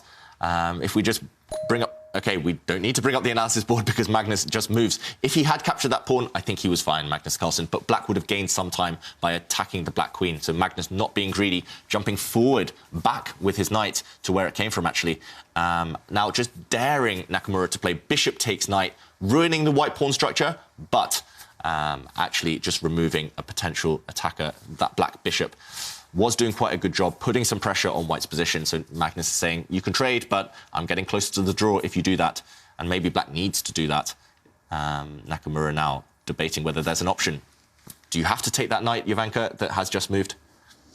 Yeah, I mean, unfortunately, I would love to say no, but it's so dangerous. That knight is going to come into the centre. It's threatening a pawn, and that's a key pawn. So, unfortunately, Magnus is playing amazing chess, and it is Hikaru, the one who is in deep, deep trouble. And if this were a normal game, it would be Hikaru who would be doing everything possible for the draw. And what would you do, David? Would you capture the knight? Reluctantly, I think so. With a heavy heart. Yeah, there's just nothing else for Nakamura to do. And I don't think we can fault either players in this game. Magnus, he's played perfect chess, solid chess, not taking too many risks. Naka's played great chess as well, creative, trying to make things happen, but it's just so hard as black if your opponent's in a solid mood, especially when your opponent's the world champion.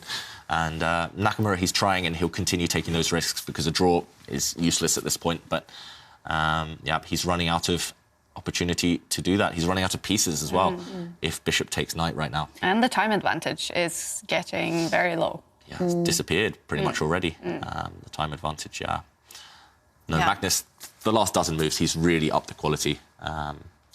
And he's really bullied kind of Hikaru with the prospect that Hikaru needs to win. You know, there's so many times that perhaps Hikaru could have equalised, and in a normal game he would have traded a few pieces and the position would be level.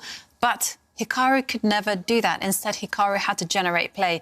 And, he has traded the bishop for the knight and now pushed his knight to a better square. But, OK, David's very ruthless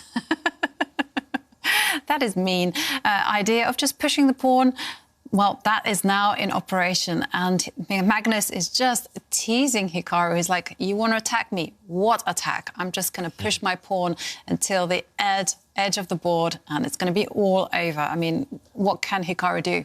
Anything? I think the last final remaining chance now is to push some pawns in front of the white king and pray and just hope that Magnus gets nervous. It's not going to work. Black just doesn't have any pieces around the white king to create those threats, but you have to at least remind your opponent that they have some stuff to worry about. And, OK, Nakamura playing a defensive move. Nakamura offers a draw with that move, and Magnus accepts. Magnus wins the tournament. Magnus Carlsen is the winner of the new In Chess Classic. The first tournament he wins in the Meltwater Champions Chess Tour. Finally, the world champion is a winner on the Meltwater Champions Chess Tour. Very mellow here. And there he looks up. All right! Teasing us a little bit there, but there we have the reaction. Wow, huge congratulations to Magnus Carlsen, the winner. Finally, we have to use the word finally. Yeah. I mean, it was really what we wanted to see. We all wanted to see Magnus finally win something, especially after 4 attempts, and he looked so low. And then we got the dream final. We got the best players in online speed chess, Hikaru against Magnus. And we were treated to a lot of fireworks today. What we saw from Hikaru in game 1, that was beautiful. And he was so close in game 2 to doing something. And again, Magnus giving us a masterclass in game 3. I mean, what a treat. It sort of had to be in this fashion, with Hikaru Nakamura against Magnus Carlsen in the final, doing it the way he's doing it, and that celebration, David. Yeah. What's that telling us? It's relief, ecstasy, just, I mean, especially against one of his biggest rivals. I mean, it must be so satisfying for the world champion to break his duck in that way. And I'm hoping it's not the last final between them, because Hikaru, he had his moments, and he will come back. He's just so good. But, Magnus Carlsen, he did triumph eventually. And just if we fast forward from this position, I want to highlight a couple of moments. But Magnus, in this position, not being afraid to push forward, even though a draw is necessary, not being afraid to change the dynamics of the position, especially this decision. Bishop takes knight. He went for the win of a pawn. A lot of people would be hesitant to do that, giving a bishop for a knight, but Magnus, he did cling on to this pawn. And just 2 moves later, retreating the white knight, keeping the white king nice and safe, and this move, bring the queen across, complete control. This bishop guards any light squares the opponent wants to use. This queen guards any dark squares the opponent wants to use, and there's no attack for Nakamura. A couple of moves later, we saw this trade, and despite white's slightly odd structure, black simply has no attacking pieces, and a draw was agreed in a couple of moves. Yeah, really smooth by Magnus. Which means he is the winner of the New in Chess Classic, and we are now joined by the winner, Magnus Carlsen. Huge congratulations. Thank you. So, Magnus, we saw that celebration. What words describe your feelings right now? Oh, I'm really, really relieved. I mean, I sort of felt after yesterday that I sort of gotten away with one, but I knew it would still be difficult today. And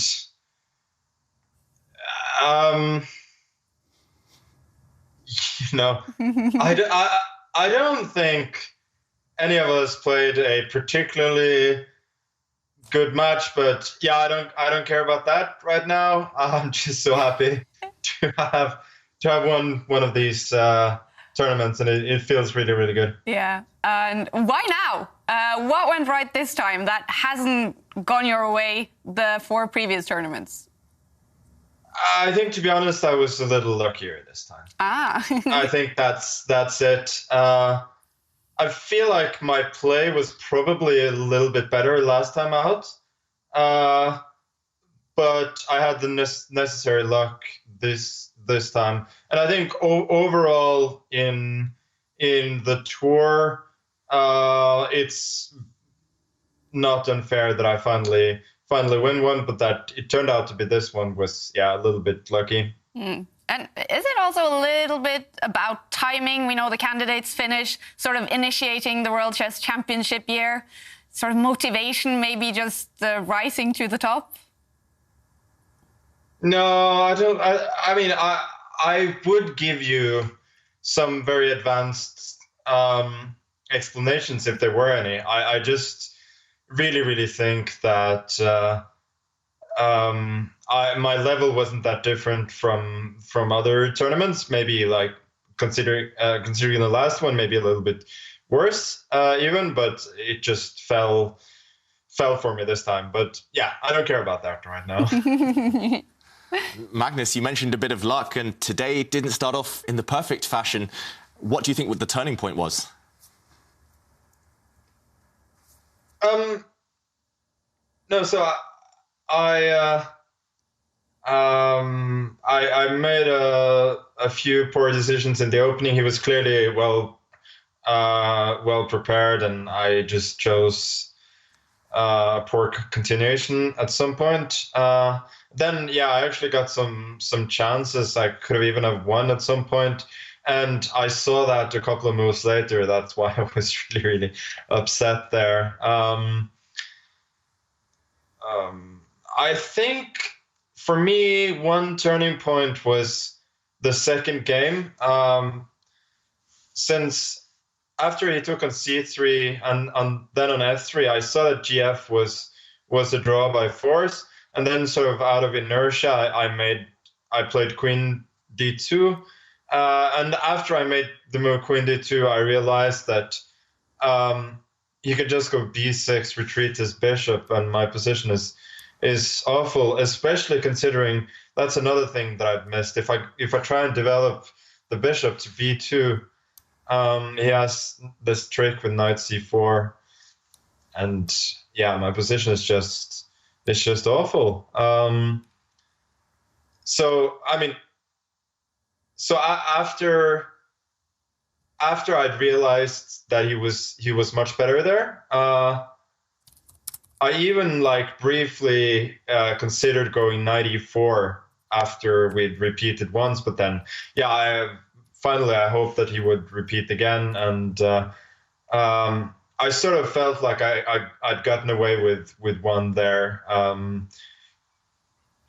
because after that, obviously it's not a great situation, but it's still 2 games, and I have to win one of them. So it could be a lot worse. So yeah, if you want to look for turning points today, this was certainly it. So you were surprised by his decision to take the draw there? Not shocked. I think he probably was just in a mindset that the draw was good, and even if he felt that he was somewhat better, he would take a draw. If he felt that he was much better, he might have played on. But I think I didn't get the impression that he was very, very confident throughout the match in general, and this was probably a prime example of that. All right. Well, Magnus, since you have won today, we always interact with our viewers on Twitter with the quiz of the day, and I really want to ask you the quiz of the day, and I hope you want to answer. So the question is, if you were to go to a karaoke bar, what would be sort of your go-to song?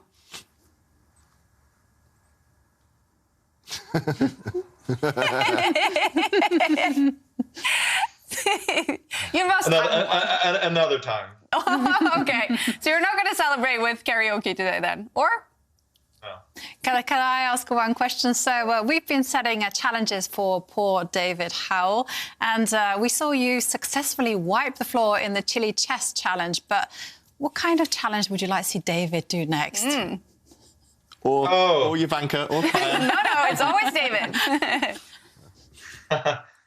I'll have to get back to you. I think your minds are anyway a lot more devious than mine. Well, Magnus, we did see you in that chili challenge. Was it really that easy for you, or did you think it was spicy as well? No, it wasn't spicy at all. It was fine. You should have Levon do it another time. Okay. He eats chili like they're chips. Good tip. Or candy. All right, I think we have to do that. He'd be a more than worthy opponent. All right, well, we should have you against Levon in the chili challenge then, I guess. Maybe. All right. Magnus, we're so happy for you. Huge congratulations on the win in the New Chess Classic. Thank you so much. Thanks for joining us. All right, well, that is a happy winner of the New Chess Classic. Finally, that's the word he uses, relief. Yeah, a worthy winner in the end, and he mentioned it, slightly lucky at times, but well-deserved. Yeah.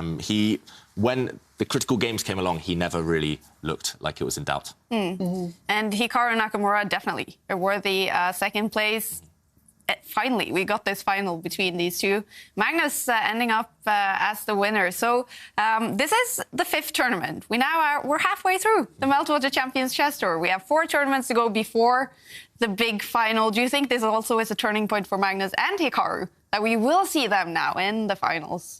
Yeah, I think definitely for both these players. Perhaps not so much Magnus, because he's found himself a familiar face at the finals. But to see Hikaru Nakamura in the final, challenging for the top spot, I mean, definitely is what we all wanted, and we all wanted to see him there playing some fantastic chess. And he's really giving us a lot of delights during the way. All right, we did get to ask Magnus about the question of the day. He didn't have a song for us. Don't know why, but...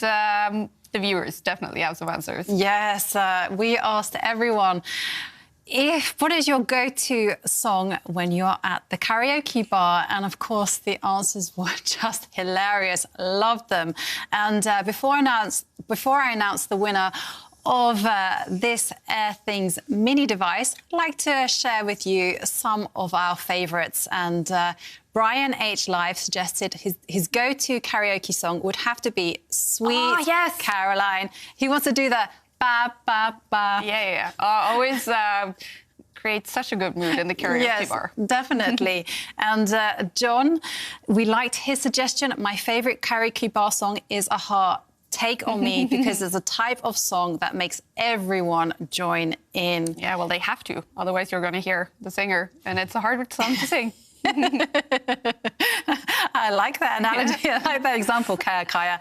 And Frederick Krog, we liked his suggestion. My go-to karaoke song is Don't Stop Believing, a song Nakamura should sing. Yes, definitely. Yeah. We always believe in Nakamura. And finally, the winner of the Airthings Mini, that is Avindus. And for his tweet, Bohemian Rhapsody by Queen. You just have to sing along. Also, it seems to be a hit in the Facebook chat of the Meltwater Champions Chess Tour. And you can even improvise the lyrics. So, OK, I'm going to ask Kaya, can you sing the first one? Oh. Doesn't really matter. OK, I'll start off. Doesn't really matter. To me. To me. Magnus just killed a queen. That's beautiful. So congratulations, Avon. That was a classic tweet. Fantastic. And yeah, someone will be in contact asking for your details. Ending on a high note. Yes. Yes. All right. We have to do, finally, the results in the New in Chess Classic. Here it is. Hikaru Nakamura and Magnus Carlsen fighting it out in a very tense final. Magnus did win the first match, and after losing the first game today, Hikaru a great win there. Magnus did win the third game, and this is the final result. It is a draw today, so Magnus winning 1-0 in the finals, and this is his road to that final, knocking out Timur Rajabov in a very tough quarterfinal, then knocking out Levon Aronian in a great semi-final, and then Hikaru Nakamura, who knocked out Shakhriyar Mamdiarov in the semi-finals. Well, he did lose to Magnus in the final, so the world champion is the winner, and we see in third place Shakhriyar Mamdiarov winning that match against Levon Aronian. And I think maybe we also have the standings in the Meltwater Champions Chess Tour coming up, and I don't know the answer there, but I'm really excited to see it, because I'm wondering if Magnus now will have, and he has, gone past Wesley So on the standings list. Now Magnus is also the leader of the Meltwater Champions Chess Tour, and well, this is where he thought he would belong, right? Mm-hmm. Yeah, I mean, he won't settle for anything less than being on top, but we do notice Wesley So, Rajabov, Giri, they've all won tournaments in the past. There have been 4 winners so far on the tour, and who knows what will happen towards that grand final. And the top 8 here will be competing in the next Meltwater Champions Chess Tour. That's going to start on May 23rd, so actually only like 3 weeks to go until the next tournament. Yay! And another 8 players will be competing. We don't know their names quite yet, but the top 8 players here, they will be in the next tournament. Magnus Carlsen, of course, is one of them. I mean, we really have the big names on this standings list. Mm-hmm. Jan Pomniachtchi as well. I know, we get to see the World Championship challenger compete, and will he be hiding his repertoire? Will he be doing something different? Can't wait to see him in action. And of course, it would be great to see the Magnus Carlsen Invitational winner, Anish Giri, playing, of course. And you guys have chosen some amazing names throughout the tour, and I just love this mix of dynamism, experience. So I really can't wait for the next event. And it's been so much fun hanging out with you guys. Exactly. Every tournament seems to be more fun than the last. I know. Not only with the chess, but just in general, everything seems to be shaping up as the tour goes on. And don't forget, David Howell will play a tournament on Chess24, the Dodgy Invitational is what it's called. That's right. Starting May 12th. We're definitely going to follow that, Ivanka. Definitely. Yeah. All right, you guys, it's been so much fun as always. This was the 5th tournament in the Meltwater Champions Chess Tour. 4 tournaments to go before the big final in San Francisco. All right, well, we hope you guys have enjoyed the drama and the chess, and a huge congratulations to Magnus Carlsen on finally winning a tournament on the Meltwater Champions Chess Tour. It's been fun, and we hope to see you in the next tournament, May 23rd.